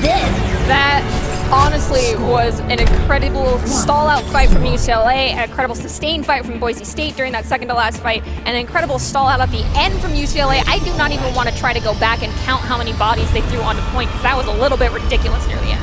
Well, speaking of ridiculous, the pit in the middle here. Boop City! Yep, it can be Boop. Or if Boise State, I mean, with as well as Kel can do on the Roadhog, you could get a couple of those as well. Yeah, but I don't think we're going to be seeing the Roadhog pit coming out from Boise State on this map. We are seeing Kel kind of staying with that Diva, no hovering or swapping really taking place with that avatar picture right now, so I think we're going to be sticking with Ball Diva Dive. We do have a large bagel, though, on that Lucio, so we can basically guarantee ourselves at least one clean boot. Yeah, hopefully we can. UCLA is going to try to win it. Boise State both tied up as we head on to this third match. Control point is going to unlock in 15 seconds as both teams just kind of get ready, try to eye each other out. And I do believe there was a boop there from a large bagel onto the Diva and the Wrecking Ball on the side of UCLA, so that's allowing Guac and Diva from Boise State to push up right now and claim some space. They are up too. So Boise State now has the point and is just going to push up a little bit, make sure they don't get too aggressive, charge up those ultimates, and keep UCLA closer to their spawn. Now Boise State nearing 10%, well on their way. You do see the Tracer is going to be right in between two members of Boise State, but it's going to flash right out of there. And now Asu getting eliminated by Johnny from UCLA. Guac answers that right back, but he gets taken out as well as this goes back and forth. Employee 2427 eliminated by Kel, and a large bagel trying to get rid of the Mercy here. It's going to try. Mercy is very low on health, but is going to be able to heal up. But the key thing is UCLA still isn't. Oh, they are on the point, but the Baby Diva, the Diva Mech gets eliminated, followed by the Baby Diva from Goblin Play, who is able to also take out the Tracer, and it's going to try to boop the Echo as well, as Boise State is doing a good job so far of holding this point, and they are up one so far. Yeah, and there was some great wall riding taking place right there from the large bagel. He was able to sustain a lot of his team throughout that fight. However, there was a little bit of a lack of target focus coming out from Boise State. They do have a tendency to shoot the biggest target first. As you can see, they focused a lot of damage on that Diva as opposed to the Mercy, and then once they realized Mercy and Ana were both trying to keep that Diva alive, they then swapped over to the support targets that were in the immediate area. So just identifying those targets a little faster and getting able to fight a little faster. Well, the copy's going to go on to Diva as Asu is taken out by 427. Here comes the Diva Bomb. Is not going to take out anyone. Valk is also used by the Mercy. Diva Bomb now being used by Goblin is going to be able to get Employee 427 as well as Johnny. Now, the Diva is rezzed by the Mercy, but Playdu is able to take out the Tracer and the Ana as well, keeping Boise State at this crucial advantage as they pass the 85% mark, bringing this into single fight territory. But now with UCLA as staggered as they are, it's going to be very hard for them to get to this point and take it. Oh yeah, and Boise State definitely has the ultimate advantage as well, because UCLA only has that copy as well as the sound barrier ready to go, but that copy's not going to do much because Employee is already taken out by our Echo. We do see Kel holding onto another self-destruct. Is he going to use it to zone? Is he going to use it to kill two people? We'll have to wait and see and find out, as we do see the Mercy on the side of UCLA is getting taken out by Plato, and Kel is just trying to stay alive in his mech right now, trying to take out Lucio. Lucio goes down. Guac, unfortunately, is also taken out by the enemy Lucio, and Guac is just kind of eating alive the back line right now and taking a lot of bombs. Using that self-destruct to unfortunately remech Diva. But it looks like I think he got one person. he was able to stop 427's ultimate, and Boise State gets the final win, and that was a little bit surprising to me. With as close as the first two matches were, Boise State getting a very clean victory in that first match. You can see here, Boise State Esports always looking for new talent in Overwatch, League of Legends, Rocket League, and of course production roles as well. So if you like what you see here and think that you can do just as well, if not better than the players on, that might be a little bit of a big task. But if you want to try out, you can go to Boise boisestate.edu/esports and see what you can give to this program. So be sure to check that out. You can also go there if you want to see our upcoming schedule and when our next broadcast will be here on our Twitch channel. But anyway, like I was saying, a pretty clean victory for Boise State considering how close the first two matches were. I mean, yes, that was a clean victory, but it wasn't a clear clean victory in my opinion because of how close both of those matches were. So definitely this next map can go either way. This whole series can go either way because both these teams are very equally matched, so it just makes this whole series a little bit more exciting. Yep, UCLA getting the choice of map here. So in terms of hybrid, we got Numbani, Eichenwald, Kings Row. I believe I'm forgetting one. It's Blizzard World. Blizzard World, yeah. I haven't seen it a whole lot in these broadcasts. So I personally love Blizzard World because it is so cool. It's such fun. A cool map. It's very fun. I would love to visit there if it were ever a real place. I love the little details of, if you go up, if you're just exploring it and you go up to the individual rides, you'll hear the standard. Please keep your hands, arms, feet, and legs inside the vehicle at all times, and be sure to watch your kids. Yes, so, of course. If you go to enough theme parks, that particular phrase is ingrained into your memory forever. Oh, of course, for sure. I mean, I grew up around Silverwood up north, and so definitely very familiar with those warnings. Yeah. Well, it's not just hand, arms, feet, and legs. It's that followed by manos, brazos, pies y piernas, dentro del tren. So I know this stuff is in your brain, but enough of that. Let's get to something that might be even more ingrained in your brain, which is Overwatch. Yeah, that sounds good to me. I mean, I've been out of Spanish class for like 5 years. I just remember what I hear, okay? I just remember what I hear in the individual safety spiel. So, second match, going into what I would assume to be, Kings Row, yeah. There's no real guessing See, there. this is why it was all right that I went on that tangent, because we knew already what the map was going to be. Oh, for sure, and we actually are seeing, it looks like Employee might, I really actually hope that they stick with the Widow, because I love, seeing some dirty Widow play come out from everybody. So if UCLA does manage to pull out this Widow and they try to get on the back line and are able to do some dirty flanking on the side of Boise State, that could be a problem, but we do see that Goblin is, of course, on his tried and true Torbjorn, as well as Plato on that Reaper. We have the standard Ryan, Zarya, Lucio, Moya for the rest of Boise State, but we do see UCLA opting to go for the Statue of Pain play that Boise State has brought out, but they're changing it up and not using a Reinhardt. They have a Roadhog, so that's making their Tide a little bit squishier. I don't know if that's very advantageous. Well, here we go. They are definitely going to try it. Statue of Liberty comes out. Boise State puts that Rhine shield up, goes into the hotel, so they are well aware of it. So not quite getting the advantage that UCLA was hoping for, but they were able to get to the point.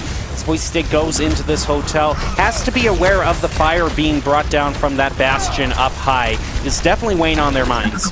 Yes, they do have to be a little careful, but we do see that Guac managed to take out that bastion, giving us enough of clear time in the sky, so to speak, for Boise State to push forward. Granted, he was res, but that's not going to be enough because Boise State's already divided the team, and now they are just rolling them now, and I think that's going to be a clean team kill right there for Boise State, but it was just a little too quickly with that first tank that died, so not a clear, clean team kill, but close enough.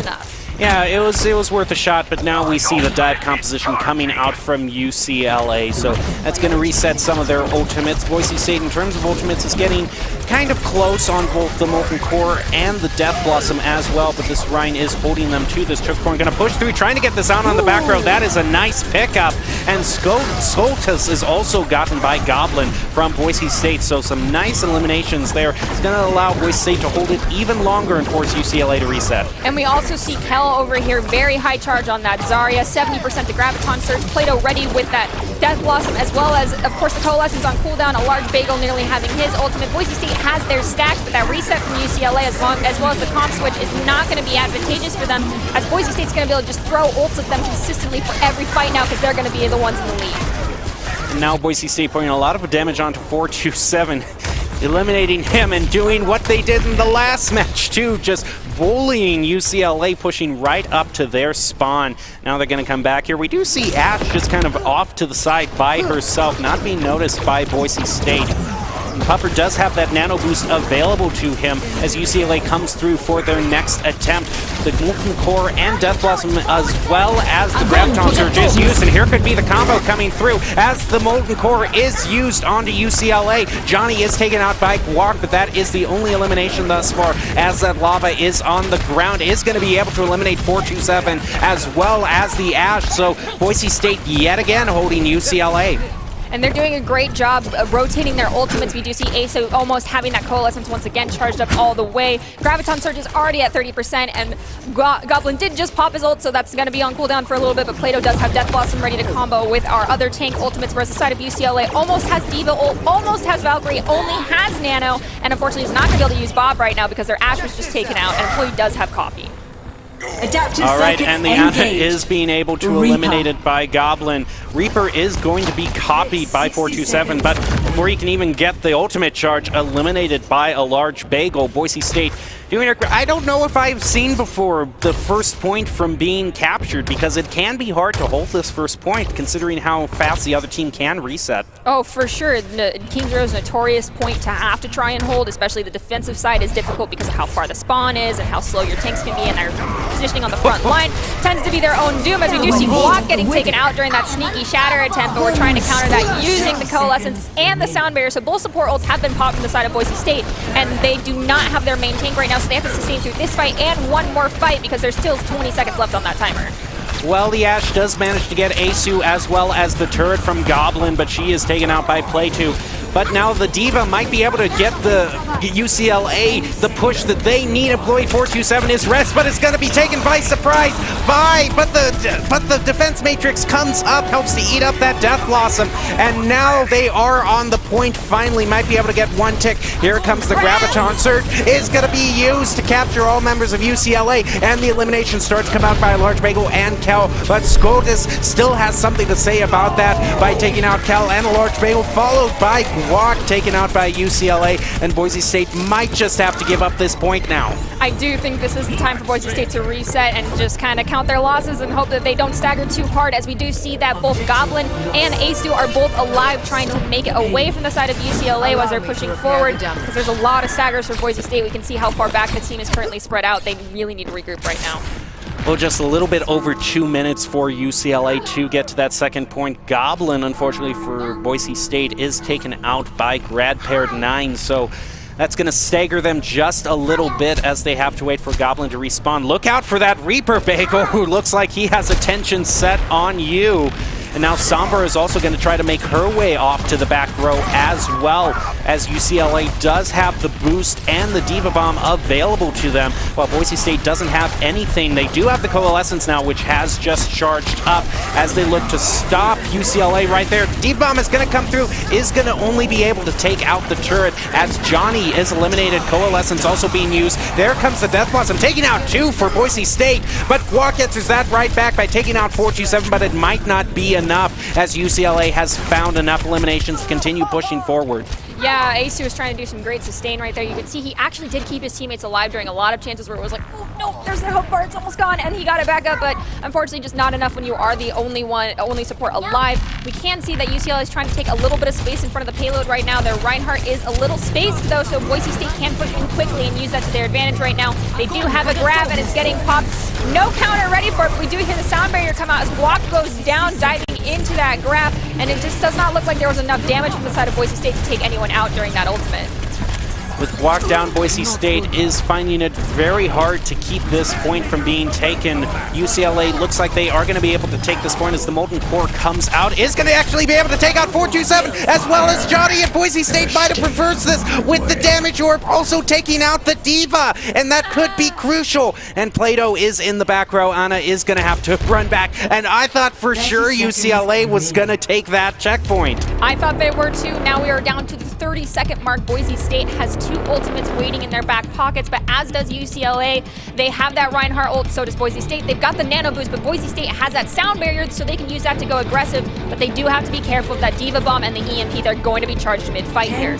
Yeah, Boise State needs to hold UCLA here. There comes the nano boost, but Puffer is eliminated, and right after the shatter comes through, Johnny is eliminated as well as the beat comes down from Lucio. Guac is eliminated, but it is not going to be enough for UCLA as Boise State keeps them from getting more than 1 point, and that Diva Bomb just a little bit too late. Yeah, but we can say that UCLA basically did get point 2, so Boise State does have to full cap point A and almost get to that second point there. And just as much as UCLA put up a fight to push that payload, they are going to put up even more of a fight on that defense, and that could be proved to be a little bit difficult for Boise State to handle. Well, Boise State found themselves in a similar situation last match as well and were able to pull out the victory, and they just need to do that here to take the overall match versus UCLA, as we are going to see the comps come through here in just a few seconds. In 2, 1.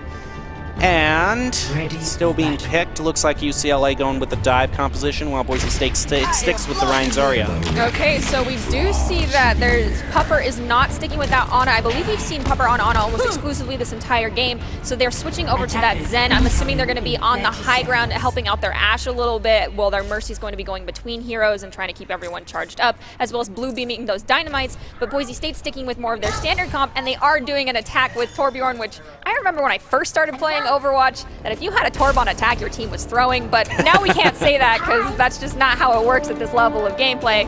And yeah, there's a swap to Widow, Torb, they're toying with me now. Yeah, they're just toying with us right now. You can see the faces down at the bottom of the screen just smirking at how much they are toying with us, but now they will have something to smile about if they are able to get to this first point. To see Tracer off in the hotel, just a little bit peeled off from the other team, as we see Goblin here trying to get some sort of pick, and Tracer is going to get right up into Goblin's face, force some damage on, and we also see the Monkey going right around as Boise State is going around the long way, is going to try to keep them, but Monkey gets up, and they are just going right into the back line of UCLA, able to take out both DPSs. Goblin does get eliminated, but that was a great play by Boise State. I don't fully know what happened there. I hope we get to see a slight replay. I think they had the Widowmaker waiting more on the back line, wrapping around as Boise State was taking that high ground. And we did see that Monkey make the mistake of trying to jump in on the back line while his supports had no line of sight on him. This Wrecking Ball is trying to charge in a little bit too late. I don't know if that was meant to stall the point or not. I think we're going to see that Wrecking Ball go away pretty quick. Reaper goes back up to the second point, putting some damage onto Johnny into the back line as well. Pupper was eliminated, but quickly gets rezzed by the Mercy, as Boise State is now going to go through to this choke point. Not having the Coalescence up to try to shoot through it, but the infrared sight is going to be available, as well as the Valk very soon. But before Goblin can use it, he is going to be eliminated by Skullus. But Walk is going to be able to get rid of Pupper. Tracer is going to come right back and push some damage onto Kel from behind. Boise State facing a little bit of damage, but not too much, as Guac is able to get rid of 427 as Boise State continues to push this payload forward. Yeah, Boise State's not really having too many issues right now. You do see the Tracer from UCLA try to stick the payload in and pick up nobody. Both tanks are going to be staggered pretty hard on the side of UCLA, as well as the Tracer on top of that, so they needed to make a full reset. Looking at the ultimates here, Boise State definitely has an advantage with both their support ults going to be ready, as well as one of their tank and DPS ults. And we're going to have that Sombra EMP almost ready to go, basically during the middle of the fight. And we do see UCLA also opting for that Sombra pick, but it might be a little bit too late for them, as Boise State is nearing that white arrow very quickly. Oh, look out. Here comes the Death Blossom right into UCLA, but is not going to pick up any of them. Guac does manage to get Pupper, and Johnny is going to be taken out by the Coalescence as Bagel continues the train rolling with the eliminations onto the Reaper, and that's going to be the final one before Boise State pulls out the overall victory against UCLA. And Boise State finishing off Overwatch right tonight. And now that is going to wrap it up overall for Overwatch tonight. So we have had a good variety in terms of the overall player of the games. We have gotten some support recognition, which is nice. And the first game we had players of the game. So now, what are you thinking as we pan... Oh, hello there. As we pan over, you know what? I like this setup even more because we can see, just the true... Okay, no. Okay, Boise State versus UCLA. Boise State pulling out the victory against them. As we get back to you, Nerdy, are there any ultimate predictions that you want to make, maybe for a player that we haven't highlighted yet?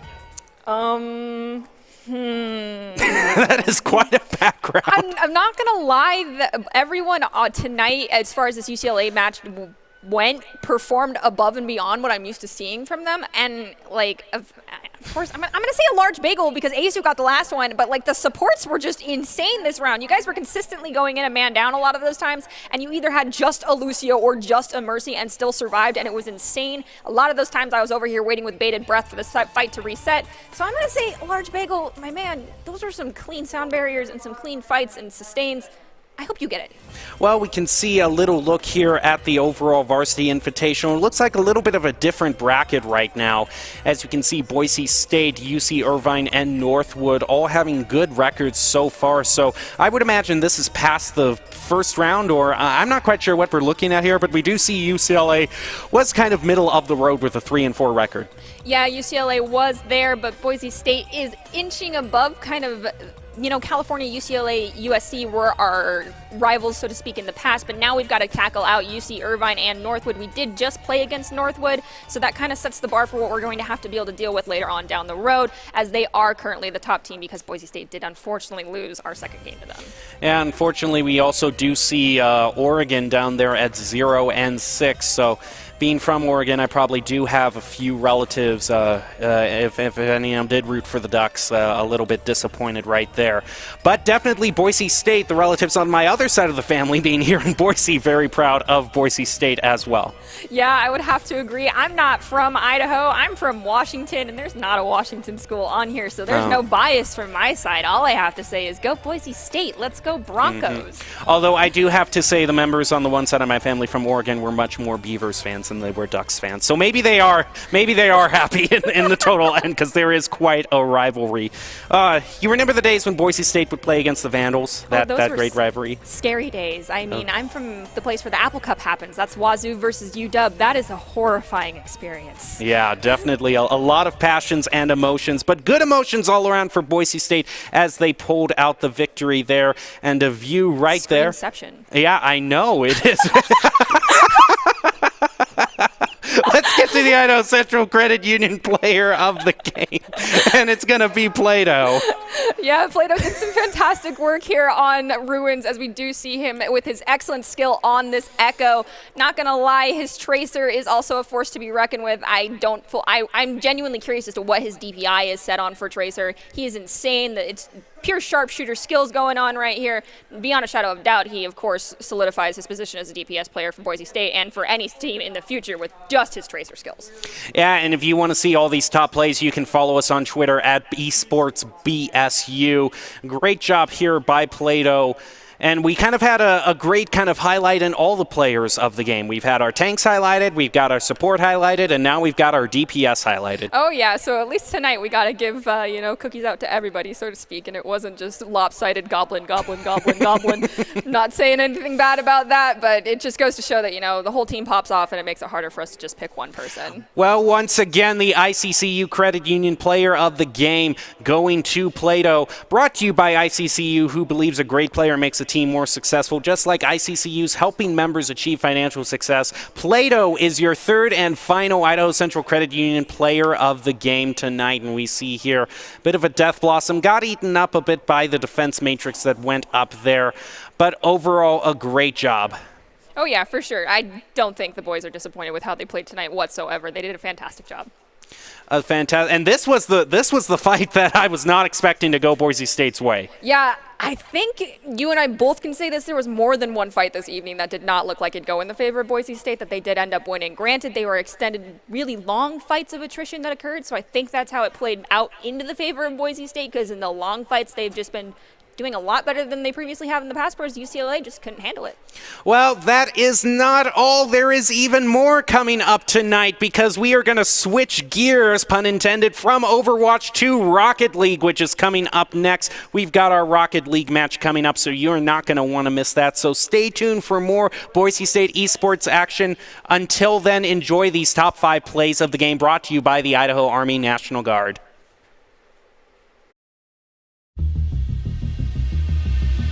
Next fight, though, they're going a little bit more heavy-handed with their ultimates, and we do see Echo trying to get a copy out on Tracer, but we're going to switch over and see Goblin right now using his copy on Winston, surviving through that Diva bomb coming out from Kelp, taking out the enemy Diva, and we do see Echo still surviving on point as the sound barrier comes out, and the Ana on the side of UCLA is taken out as well.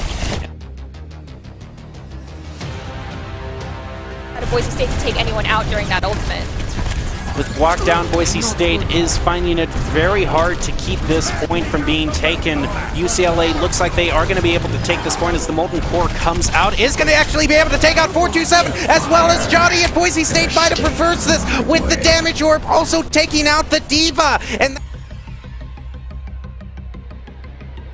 be able to have the Diva bomb, which is going to go right up above the point, isn't going to pick up anyone, and we are looking at another 99-99 match. So close between these two teams, but Kellen Guak might be able to swing it forward, taking out the Baby Diva, and also Employee 427 being res, but down goes the Mercy. Employee 427 takes out Goblin as well, but Kell is... Mercy is very low on health, but is going to be able to heal up. But the key thing is UCLA still isn't... Oh, they are on the point, but the Baby Diva, the Diva mech gets eliminated, followed by the Baby Diva from Goblin Play, who is able to also take out the Tracer. And it's going to try to boop the Echo as well, as Boise State is doing a good job so far of holding this point. From that Bastion up high is definitely weighing on their minds.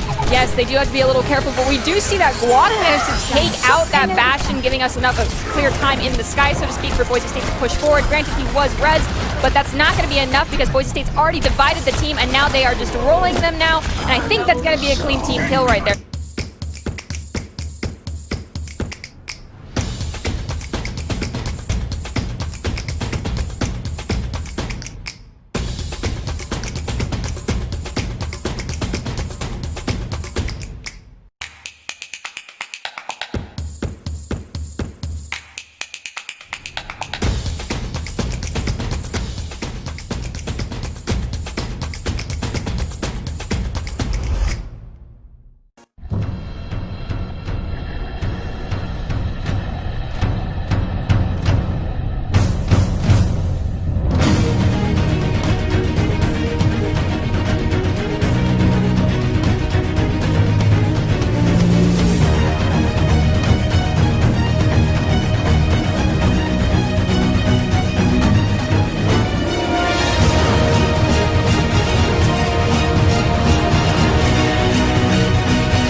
Here in Idaho, we do things a little differently. First rule, camouflage never goes out of style. Next, always use fry sauce. I mean, why wouldn't you? Hold steady when out-of-state friends think you're from Iowa. We call it pop, not soda. We always put a lift on our pickups. And we always buckle up because we still have a lot we want to do, and I'm guessing you do too.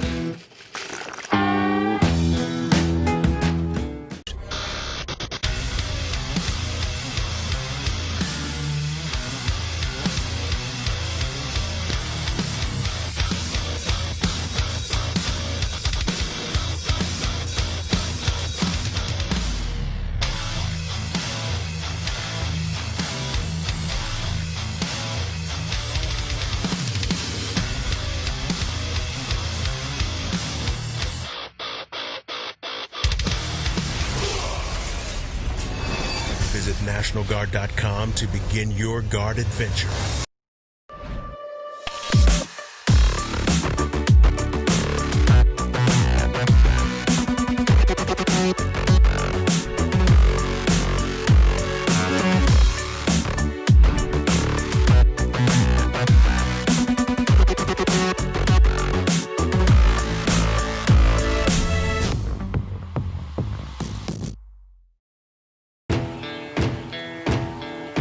Growing up in Idaho, we have certain rules we live by.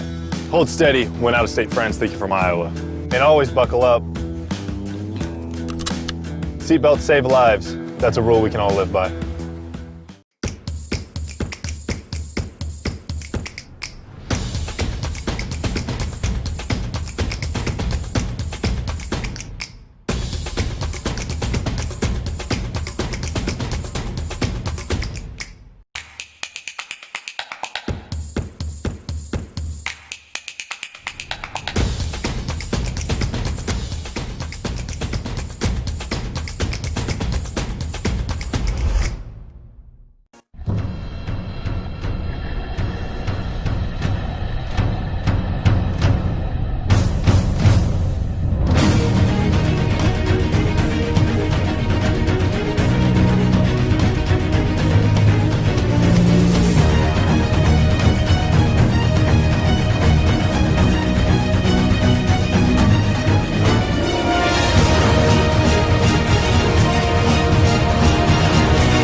Welcome back to tonight's Boise State Esports broadcast. And as we wrap up the night with Overwatch, we still have one more match to bring to you in Rocket League, which is going to be Boise State versus Iowa State. Joining me still is Madison Nerdy Bird Benj. And I just want to bring out the question right now to you.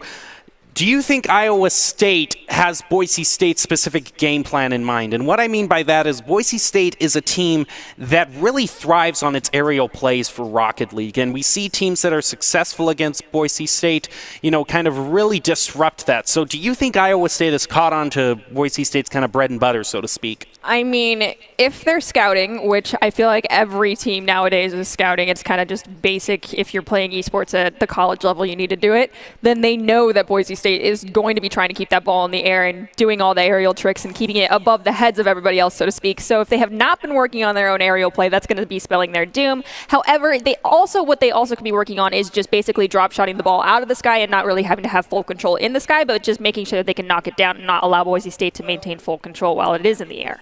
And one other thing to always keep in mind for these teams is just watching that boost management that we can sometimes see creep up on these teams. If just not having the resources necessary to make those aerial plays and saves, that can also leave teams high and dry, as we have seen not only for Boise State but for their opponents as well. Yeah, when it comes to those docs keys of the games, one of the huge things is that side control, and in order to maintain that side control, you really need to have your mindset on that boost management and making sure that when you are on the attacking side, so to speak, and you're putting on that aggression and putting in that momentum to get that goal, you are also denying the enemy team as many boost resets as you can possibly give them, because that allows your team to have more of a fuel advantage. And of course, one other thing that comes into mind is just how experienced this Boise State squad is, having Cosmo Buster, Ace Pocket, and LC Koro competing in Rocket League. Boise State versus Iowa State tonight in Rocket League, and we are going to see if Boise State can necessarily adapt to see what Iowa State can throw at them in terms of counterplay.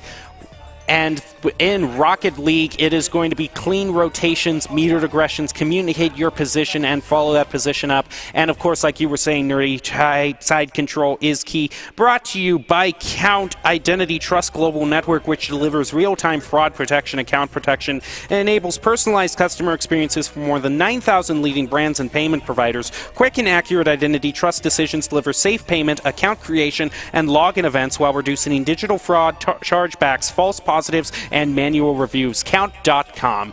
And I just want to apologize. It isn't going to be Boise State Blue. It is actually going to be Boise State Orange, which I personally haven't seen that much of this year. So it's always great to see the new squad come in, seeing what kind of new talent we have.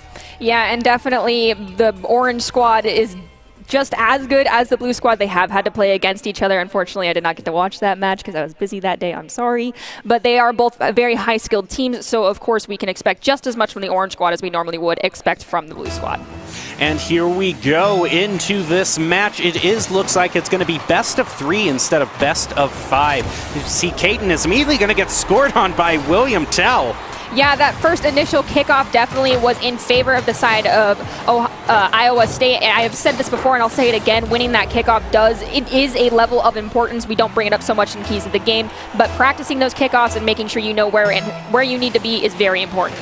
And now Boise State is going to get the advantage in this kickoff as it goes up the wall. Caden is going to contest. Here comes Thunderama trying to center it up for his teammates, but in comes Iowa State as Boonchi is going to pass it over. Actually, he just tried to score himself and he is going to find it. Yeah, so now Iowa State is up 2. We are only 20 seconds into this match. I don't know what's happening right now on the side of Boise State or what's going through their heads. I think they just aren't used to the tempo that is being set right now, and the speed that they are playing at just needs to come up just a little bit. All right, and that's graphics at the top are actually being adjusted. This is going to be a best of 5 instead of a best of 3 as Kipper comes through with the pass over to William Tell, and Boonchi up, but Circuit is going to get a great save and a clear back over to Iowa State's side as Kipper looks for a clear himself. In comes Caden and Thunderama from Boise State. Now Caden's going to try to go up the side, but it's stolen away from him from Boonchi and right in front of the goal. Yeah, thankfully that crossbar came in. There was a double commit happening on the side of Boise State as Iowa State is able to keep the pressure up on the side of Boise State because they are basically maintaining more side control, more boost management than Boise State. There isn't a clean clear coming out as we have Caden fighting out for this ball in the corner and Circuit coming in for that aerial. Hopefully they'll be able to follow it up into the corner as we do have Caden trying to rally that ball in, but there's just no one to follow up and help score that goal. And now Boonchi's going to center it up again. In comes Circuit, is going to knock it over to the side, but Kipper rotates in with a shot on goal. Going to be saved by Circuit, but Boonchi's going to keep the play alive with that aerial. Now it's off to the side. William Tell rotates in, misses the ball, so now it's up to Kipper to keep the side control going for Iowa State. Circuit looks for the big clear. Sometimes all it takes is that one big clear. Boonchi processes it back over to the corner. William Tell now comes in. Caden contesting, and it is going to keep going toward Boise State, but a little bit of a double commit there. Yeah, and that did open up some space on the side of Boise State. They were able to open up and widen their rotation a little bit as we do see Caden knocking the ball to the right side, but there is no one there from the side of Boise State to get it, and William Tell is able to pick it up and have one of his teammates come in and knock it down onto the ground. We're seeing a double commit come out as Thunderama is trying to wrangle this ball in and gain control, but another shot on goal coming out from William Tell and is going to be pushed away by Circuit, and there's another shot on goal coming out from Caden right now onto the side of Iowa State as they're pushing in and trying to maintain this pressure. Yeah, another follow-up there as Caden is able to push Iowa State out of the way. Circuit goes up to the corner, is going to get bullied by Kipper, and now here comes William Tell, is going to try to center up. Unfortunately for him, he has no boost as Thunderama comes right back in, looks for the clear himself. Kipper with the follow-up shot on goal is just going to go up and to the right of the field. So now Boonchi gets played right over. The ball heads right back toward Boise State, tries to set it up, but Boise State manages to keep it in the corner. Now Kipper around the corner again, look for the follow-up here, but it goes off the right post, and now Caden looking for that clear. Going to be denied yet again by Iowa State.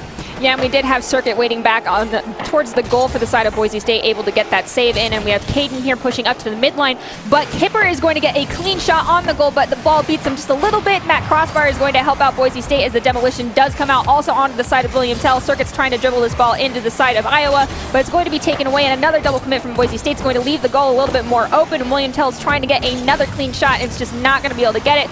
Kipper is trying to keep this ball on the side of Boise State, and it's just not working. But the side control overall has been great for Iowa State, who has managed to be in a dominant position for most of this match as we are down to about 90 seconds left. Circuit's going to get pushed a little bit around, and now Thunderama finding himself with no boost way upfield on the wall. It's going to come on down. Kipper is going to try to get that shot on goal over to where Thunderama is. He's going to try to play it up above, but William Tell steals it away from him. Centers it up, but a miss from Iowa State. That was crucial for them. They could have scored another goal there, but not quite there. So now Boise State trying to find that clear coming through. Two members of Iowa State double commit, and William Terrell coming in there clutch for Iowa State, preventing that clear from going through. We do have Circuit waiting here in the goal, trying to make sure there isn't a open goal, waiting for Iowa to be able to score easily as William Tell clears the ball towards his own goal, leaving an opportunity for Circuit to score, and that is the first goal for Boise State. With 52 seconds remaining, there's definitely a chance for Boise State to be able to get that second goal and take this into overtime. Yeah, but Boise State definitely needs to put their pedal to the metal here, try to get that goal, tie it up, because they do not have too much time left. As the kickoff goes over to Iowa State, Boise State gained the better of that, but Caden is the only one left trying to get the save, and he is there for Boise State. William Tell with the follow-up there is going to force another save, and off to the side, Boonshi doesn't get the angle that he wanted. So now Boise State needs to get that clear over and get some sort of counterattack going. In comes William Tell up in the air. Is it going to be followed up? Thunderbird grounds it, and now it heads back over to the side where Kipper rushes in to center it up. William Tell with the shot on goal right above, saved by Circuit, and Thunderama is going to come in here for the clear. Yeah, it was some great aerial work there coming out from Thunderama as he's trying to knock this ball down and maintain control of it. But we do see, I think, is Kip trying to knock the ball down over to William Tell. We are in the last 10 seconds. Can Boise State stop this ball from touching the ground? And will they be able to get that second goal to force us into overtime? Only time will tell, but it looks like Orange is trying to keep this ball in the air as well.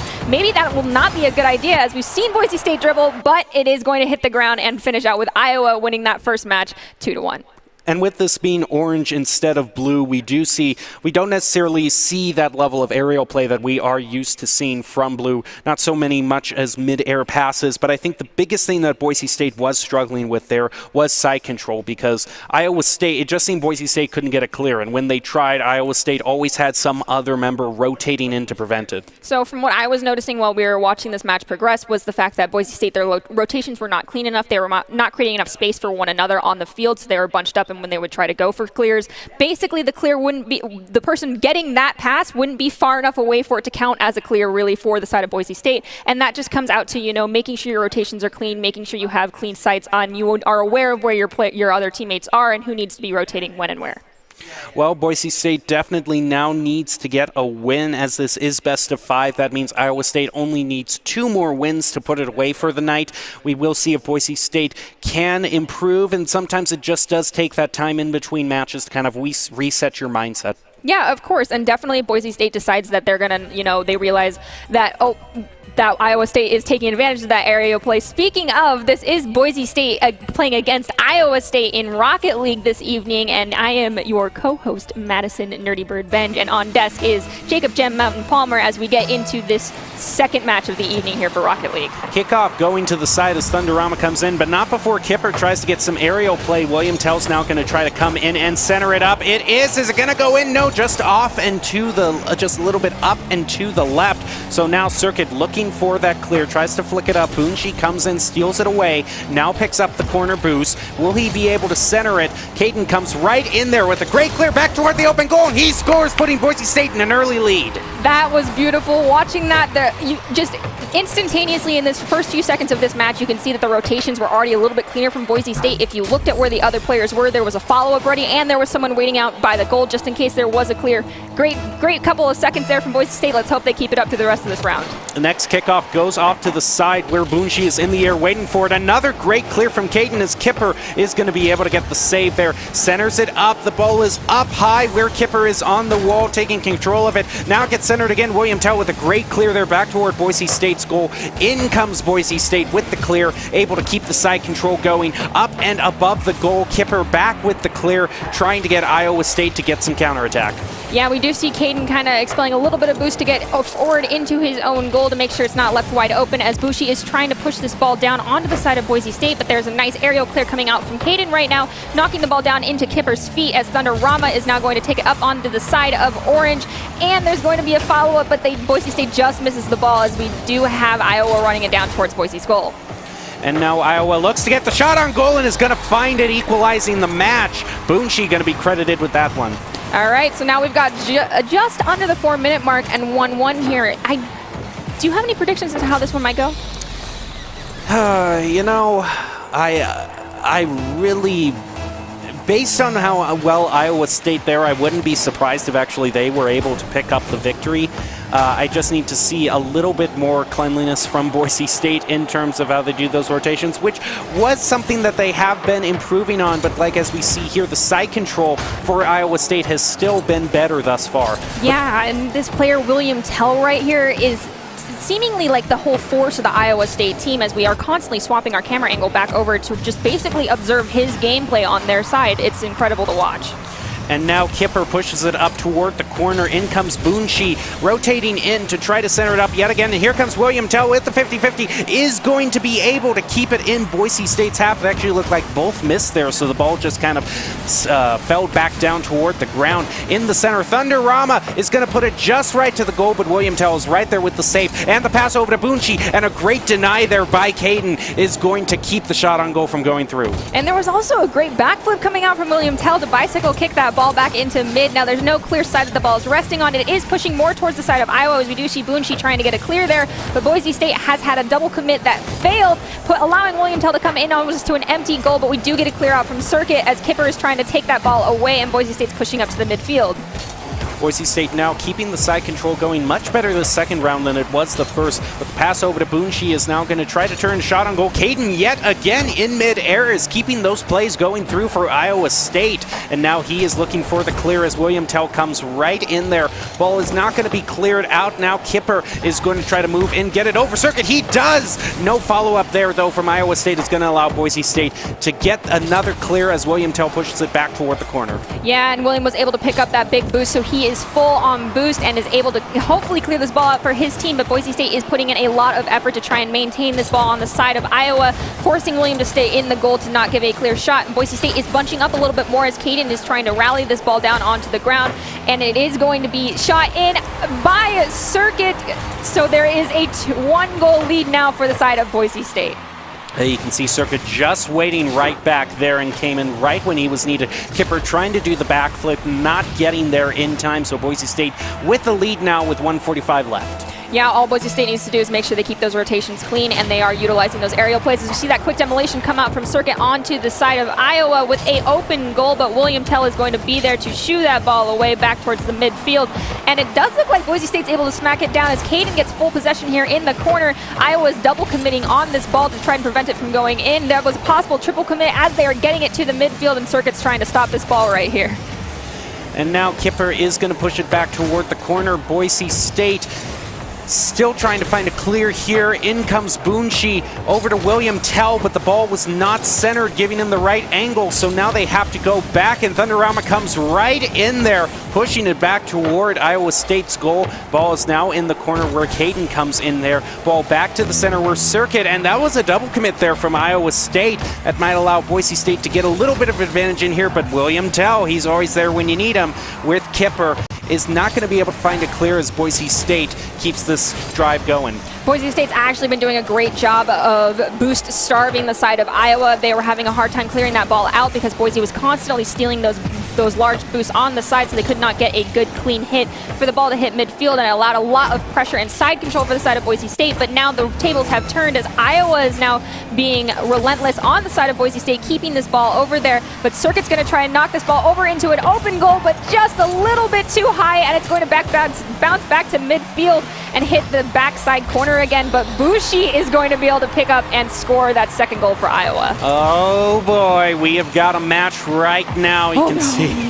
Oh man, and a double commit too. So it's a good thing for them that goal was scored, because that was just a little bit of sloppiness on the side of Iowa State. We've got 17 seconds left. It's not uncommon to see multiple goals scored in that amount of time, so we'll either see overtime or one team score that quick goal and let the ball hit the ground. As we are hitting now the 10-second mark, we see Circuit and the rest of Boise State trying to get the ball onto the side of Iowa. In there is a goal that is open with one player protecting it, but there's a triple commit going out to get that ball away, and we are hitting double. Oh, we are hitting overtime, and it is now golden goal here. Yep, 1 in wins, and the kickoff is going to go over toward Boise State. Circuit chips it just a little bit over, but not enough to get it clear as Iowa State now has the side control going. In comes Kipper, but actually drives right over it, leaving it toward William Tell, who now has full boost. Boise State is able to get that boost of their own, so that's going to be good for Circuit here. Caden up on the wall. The ball is going to fall down toward the goal, and things are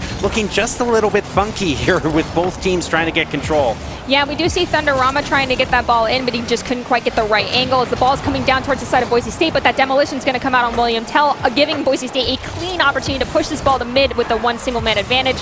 Right now, they have a double commit from the side of Iowa on the goal for Bushi to be able to get that goal in, giving them the win for this round as it is a golden goal. And yeah, with Circuit just charging off to the side there was no follow-up for Boise State. Bushi not only getting the win for Iowa State, but also getting the hat trick. So the only one to score all 3 goals that round. Yeah, and sometimes it's just how the game goes. You have the opportunity to score more goals than some of your teammates, but at the end of the day, you do know that it took a whole team to make that win happen. So hopefully he pats his teammates on the back as well. Yeah, I'm sure they all recognize each other's talents. And Boise State, I do have to say, still not getting the win there, but was able to improve from their last showing, especially in terms of the side control. Oh yeah, those rotations were a lot cleaner, and they definitely were focusing a little bit more on keeping their boost management more in their own favor, as well as starving Iowa of their own boosts when they were trying to keep the ball on the side of Iowa. So as long as they're able to keep that up and maybe, work on those wider rotations as we mentioned previously, they'll be able to come out on top of this next one. Well, Boise State is always looking for talented players, production and broadcast talent. Top talent, along with good grades and eligibility,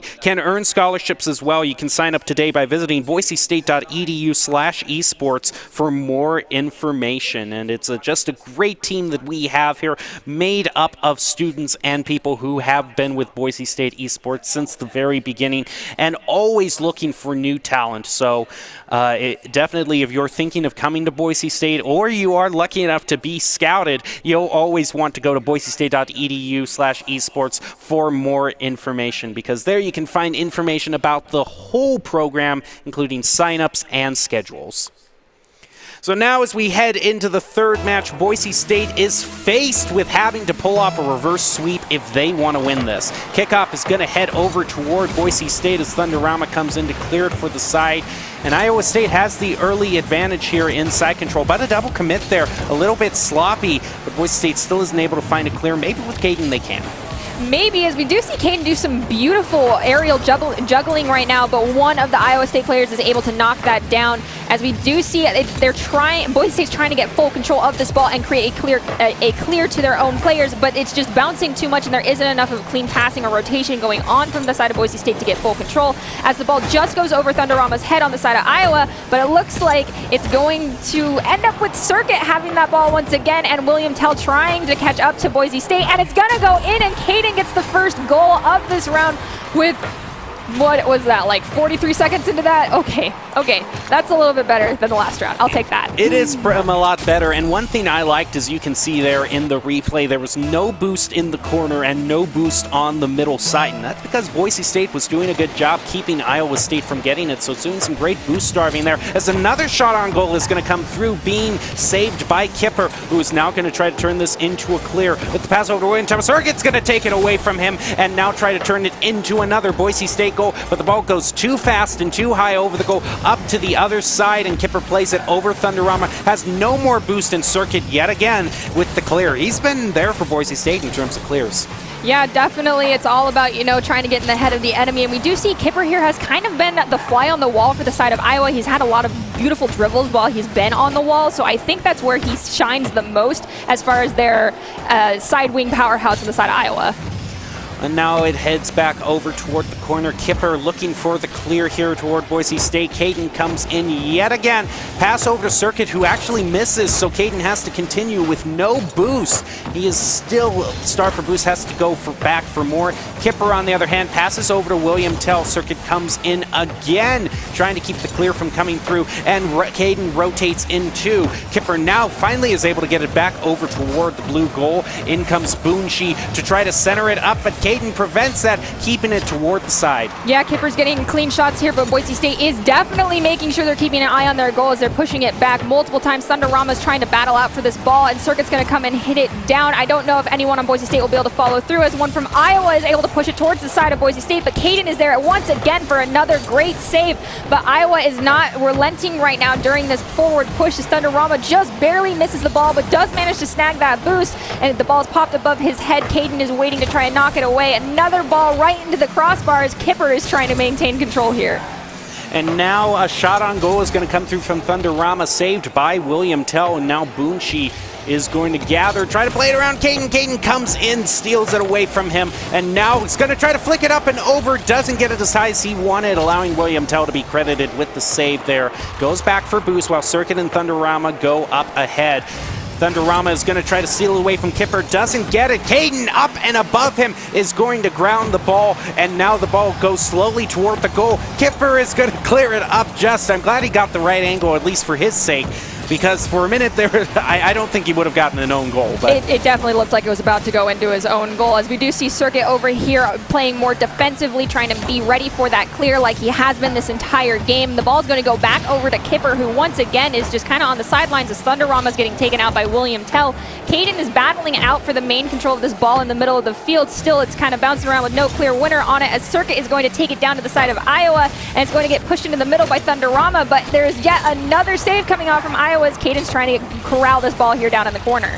1 minute, 20 seconds left in this match, and Iowa State needs to make something happen here. They still have more than enough time to get at least one goal and tie it up, but Boise State putting up a good fight here. As Circuit looks to clear it away, he has been low on boost for a good amount of times, has to go back and get some more. Now he's just waiting here as we switch over to Caden, who is able to push it up the field where William Tell is waiting to clear it back and over him off toward the corner. In comes Boonshi, is going to try to center it, and William Tell then comes in, and that's a bit of a double commit there. We have been starting to see more of those from Iowa State. Yeah, maybe as the pressure's on a little bit here for them to wrap up this series, they're getting a little bit sloppy, but Boise State has to keep their play clean as Iowa is able to score that tying goal with 41 seconds remaining. Iowa is currently up two games in this best of 5 series right now, so if they are able to walk away with the win on this one, they will take the win, whereas Boise State is hoping to instigate that reverse sweep. They've got 41 seconds to do it. Let's see how this goes. And it's really fitting that William Tell has wild card underneath his name on his profile, because that's really fitting for him in this match right here. We'll see how much of a wild card he can be, but right now it's going to be Boonshi and Kipper who's going to get the shot on goal. In comes William Tell with the follow-up, just a little bit too high, but that was such a good opportunity for them. Now the ball's going to get cleared back toward Iowa State's goal. It just goes off the left post. That was so close for the Broncos and Circuit, but not quite enough. And now with just 15 seconds left, we could be going to overtime in another golden goal situation. Yeah, but we see a beautiful clear into mid from Caden, but it's just not quite right on the angle with the follow-up from Boise State, as William Tell is all the way back on the side of Iowa waiting for another possible clear to send it down to Boise State's goal. The ball is going to hit the ground, and we are now in overtime territory once again, where the first goal is going to win this match. And Circuit is going to come right in with the follow-up from the kickoff. It's going to push it right up to Iowa State's goal, but isn't able to dunk it down into the goal. So now Thunderama comes trying to center it up. William Tell is going to now go up the wall with the clear coming in, and it's going to demo Caden. That could be very crucial as Caden now respawns. William Tell is contesting in the corner. In comes Kipper yet again, but Boise State is going to be able to find the clear, at least somewhat.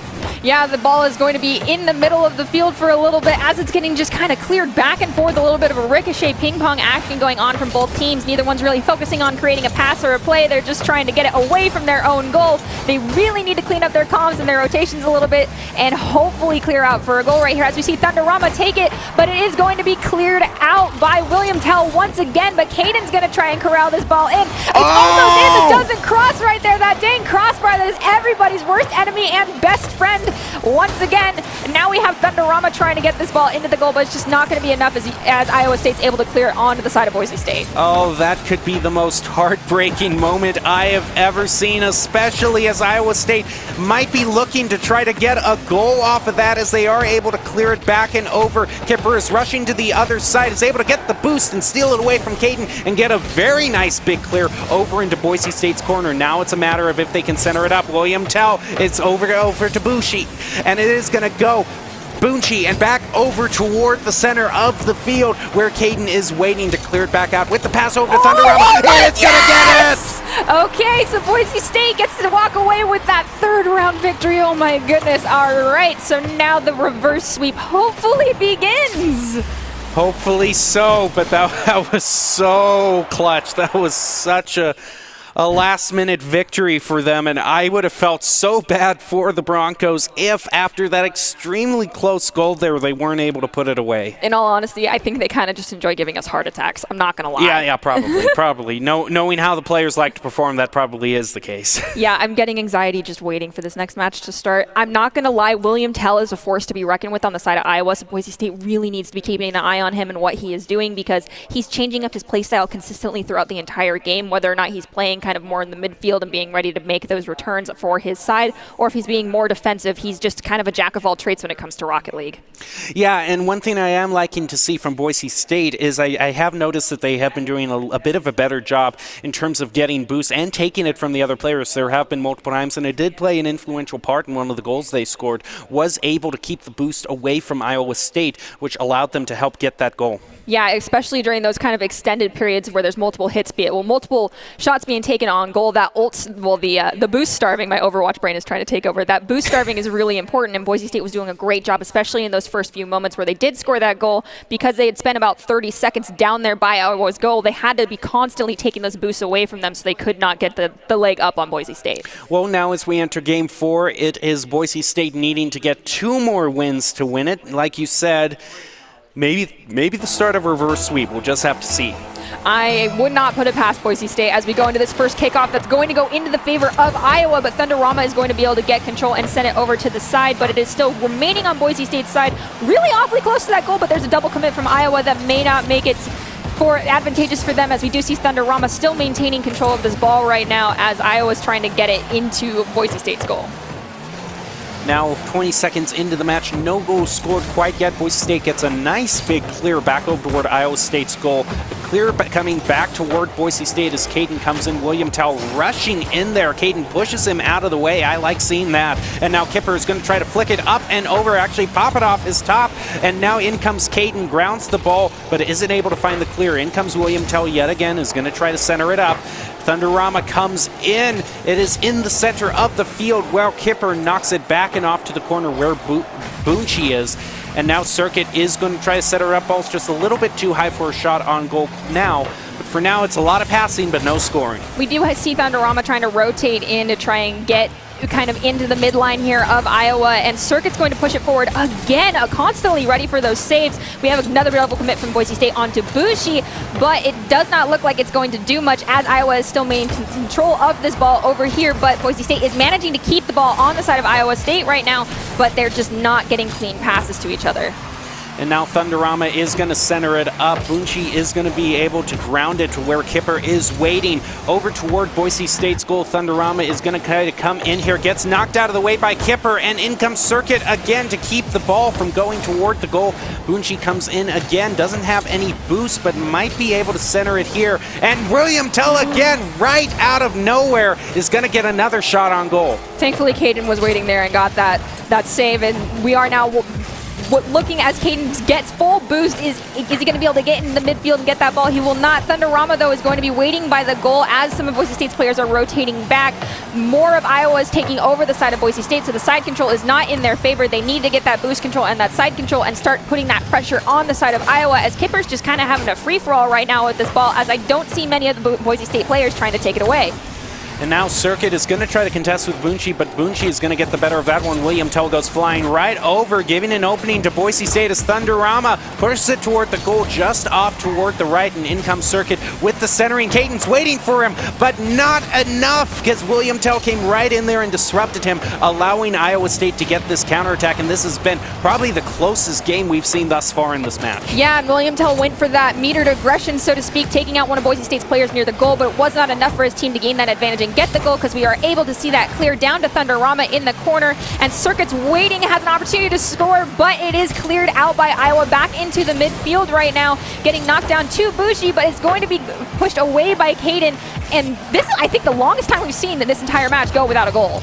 Yeah, no goals thus far, but certainly a good amount of attempts by both teams and shots on goal coming through. You can see Caden credited with 2 shots on goal thus far. Might be going for another one, but William Tell is right there to clear it back over toward Boise State, and now trying to center it. Thunderama comes right back in there again. Kipper comes in above him, and Caden comes above him, and now Boonshi with the pass over to William Tell, and he's going to be able to score it, and that could be crucial for Iowa State. All right, Boise State has 90 seconds, just over 90 seconds to score 1 goal, tie it up, sustain at 1 goal, or try to get that second one to close out the 4th match and win, so that we'd see a full possible reverse sweep or go to absolute match point where either team could get it. It's just up to who gets the most goals. As this first kickoff goes more in favor of Boise State, and it's a goal from Circuit with an assist from Caden. That was beautiful. Now we're at 1-1 with more than 90 seconds remaining. Boise State can easily keep this tie going, or they can score another goal. This could go either way right now. This is insane. Well, that is probably one of the quickest equalizers I have ever seen, and now we're going to go into another kickoff. The ball heads over to the side where both Circuit and Kipper rush in. Circuit is going to get demoed, but the open goal is going to be found by Boise State, and Caden scores the second goal. That demolition was not worth it. Meter your aggression. It did leave an opportunity for your team, but your team was not there with the ball, giving Caden this beautiful goal right here. That was amazing. Now we are down to under 90 seconds. Iowa must score 2 goals or 1 goal to at least get us into overtime. Now the 3rd kickoff of the game, actually the 4th kickoff, excuse me, is going to head up, and Circuit, can he do it yet again? Ball's right in front, and Thunderama came right in, but he's going to have to show for it. Is Kipper getting demoed? Yeah, we do see William Tell showing off his prowess right now, but Caden is going to sweep in and take that ball away from him, but Kipper's going to be able to maintain a full boost right now, kind of just ricocheting this ball back and forth, but his dribbling is very clean right now as Boise State's trying to take this ball away. There's a very clean shot on goal, but the crossbar just came in to save Boise State right now as Iowa's trying to corral this ball down in the corner. And now the ball heads off toward the side, and one member, I think that wasn't William Tell, that was Kipper. It was Boonshi, flew right over him. It does manage to get a demo onto Caden, but Caden is now respawned with full boost. Misses the ball, and that could have been disastrous, but Thunderama was right back there with the save. But that was so close, and now with 30 seconds remaining, Iowa State looking to tie this up, maybe drive it to another overtime. And we do see that demolition come out onto Circuit, so Boise State is going to have to clean up their rotations a little bit and wait for that respawn. They are now full respawn and back to full health as we see Circuit and Caden trying to corral this ball down in the left-hand corner. Maybe Caden will be able to get that rebound from Circuit right there. Now the ball is still on the side of Iowa as Kipper's trying to force it to Boise State's side, keeping it in the air the entire time. They don't want this ball to touch the ground, and it does, so Boise State is able to get that key victory to instigate what might be a reverse sweep.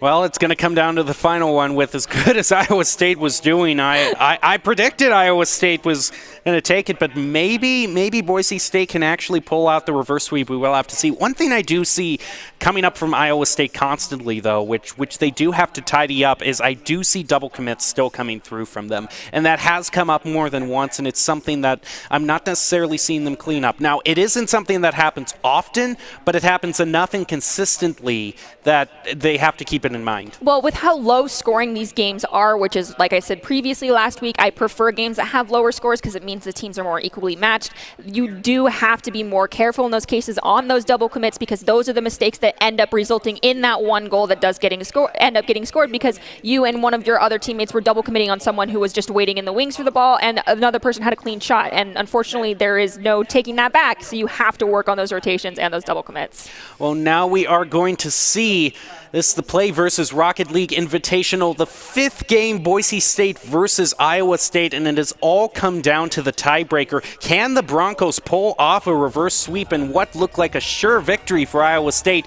This is, as I said, Boise State versus Iowa State in Rocket League, and it has gone to the 5th and final game for the tiebreaker.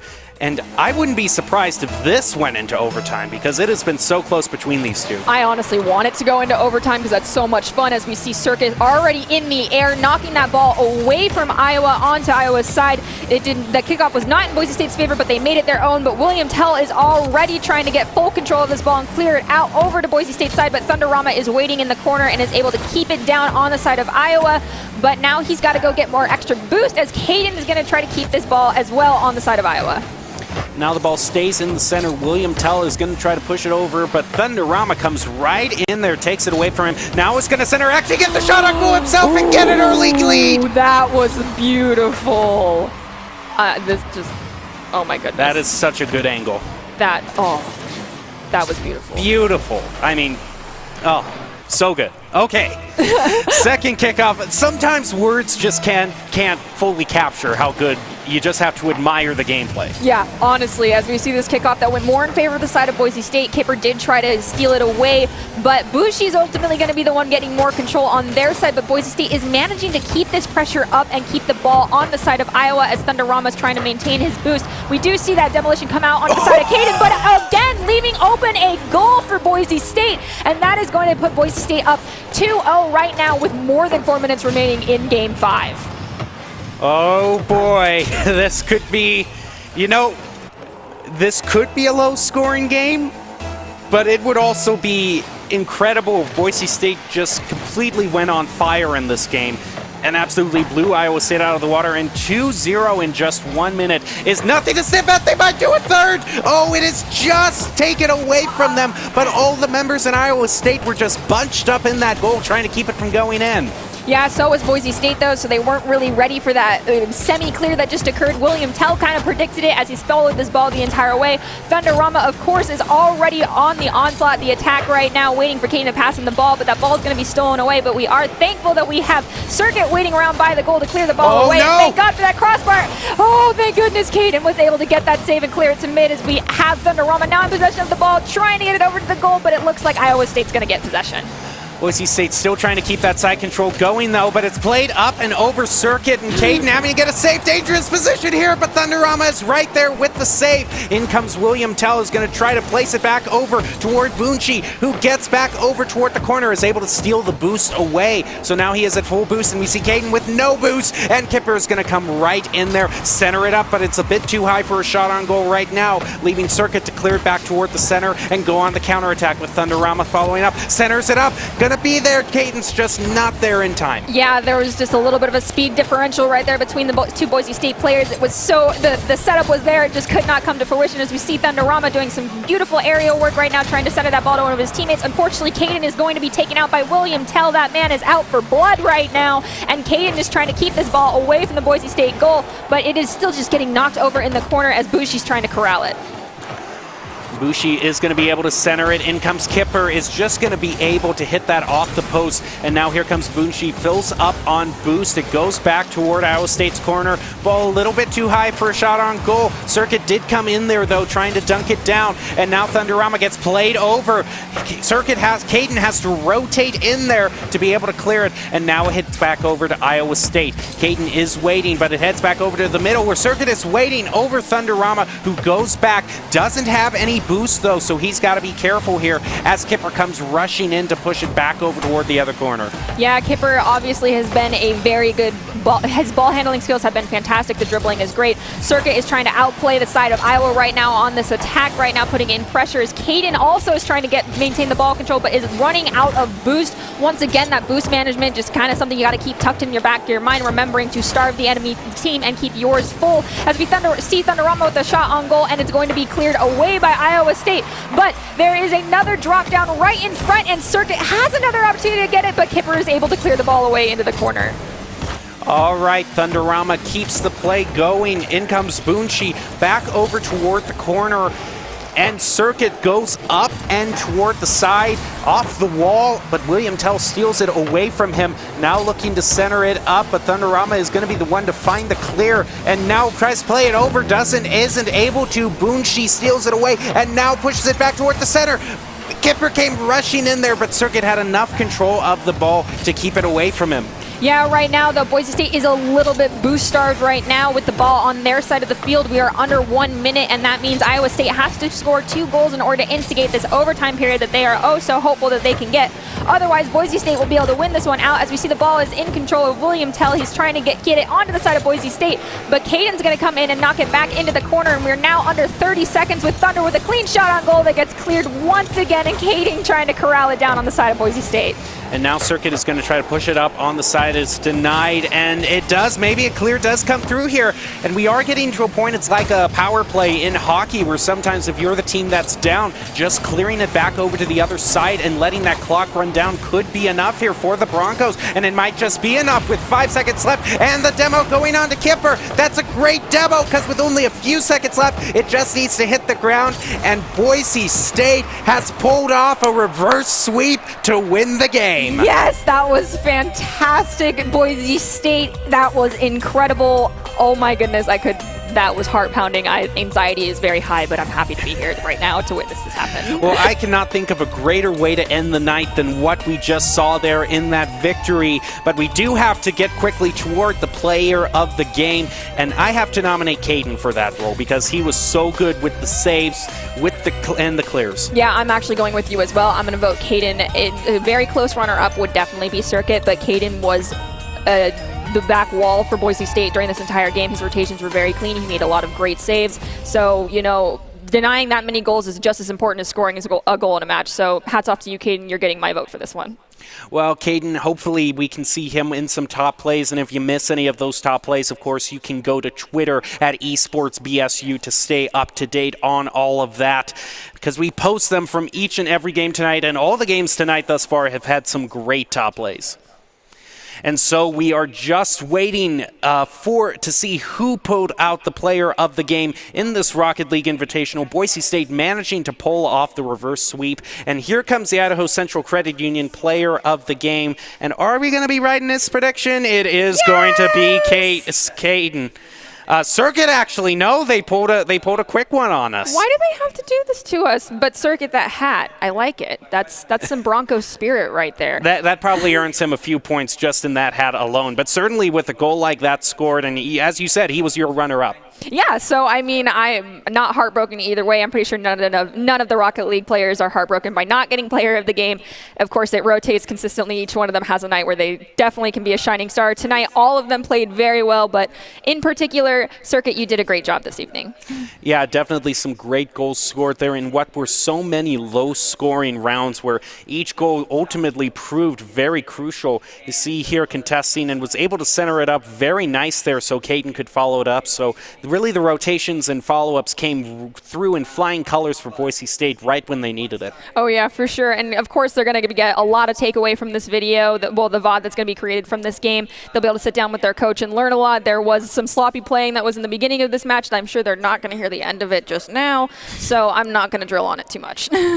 Yeah, they'll have plenty of time to go over that as they review this match. And this was such a key turning point. It was over 90 seconds into overtime, and all Iowa State had to do was score one more, and they had it. But Boise State came back in overtime in the third game, and that was what they needed to pull off the reverse sweep. It was so down to the wire. Oh, yes, of course, but the best games always do come down to the wire, and like every match, you have to keep in mind that as soon as that clock starts, the timer begins, it is reset everything. It's back to 0-0. I'm pretty sure that's how all of the Rocket League players went into this game. So every single time that timer started, they knew that the match had just restarted, so to speak, and this was their chance to, do better than they did the last time, and obviously Boise State stepped up every single round. Well, it has been a fantastic night with 3 Overwatch games and 1 Rocket League game. Plenty of wins for Boise State, including a fantastic reverse sweep to cap it all off. I want to thank everyone for watching, thank production in the booth right now, and of course thank you, Nerdy, for joining us. We are going to leave you with the top 5 plays of the games, brought to you by the Idaho Army National Guard, who invites you to take your critical thinking skills into real time with more than 10 positions offering a $20,000 bonus and your degree of choice paid for. The Idaho Army National Guard is one of the best teams to join out there. Reach out to them at iGuard Gaming on Twitch. And you can see here the upcoming schedule. And Gridiron Rivals is back as football has finally come back. The next one going up against Utah State. Yeah, that one Oh, already that was the happened. one. Yeah, one already happened. So the next one, excuse me, is going up against Air Force, followed by BYU, Colorado State, and Hawaii. Yeah, and out of all of those matches, I do think our game against Colorado State is going to be the hardest one. They are definitely a team that we've had to beat to in order to make it further in the Mountain West Series multiple times. Air Force is just a great bunch to play against, and I'm excited to play against them. And BYU, I just hope we honestly destroy. Well, we'll have to see. We'll have to see, and you'll have to see as you tune in next time. And that is going to do it for us tonight in Boise State Esports. Enjoy these top 5 plays of the game, and have a great night.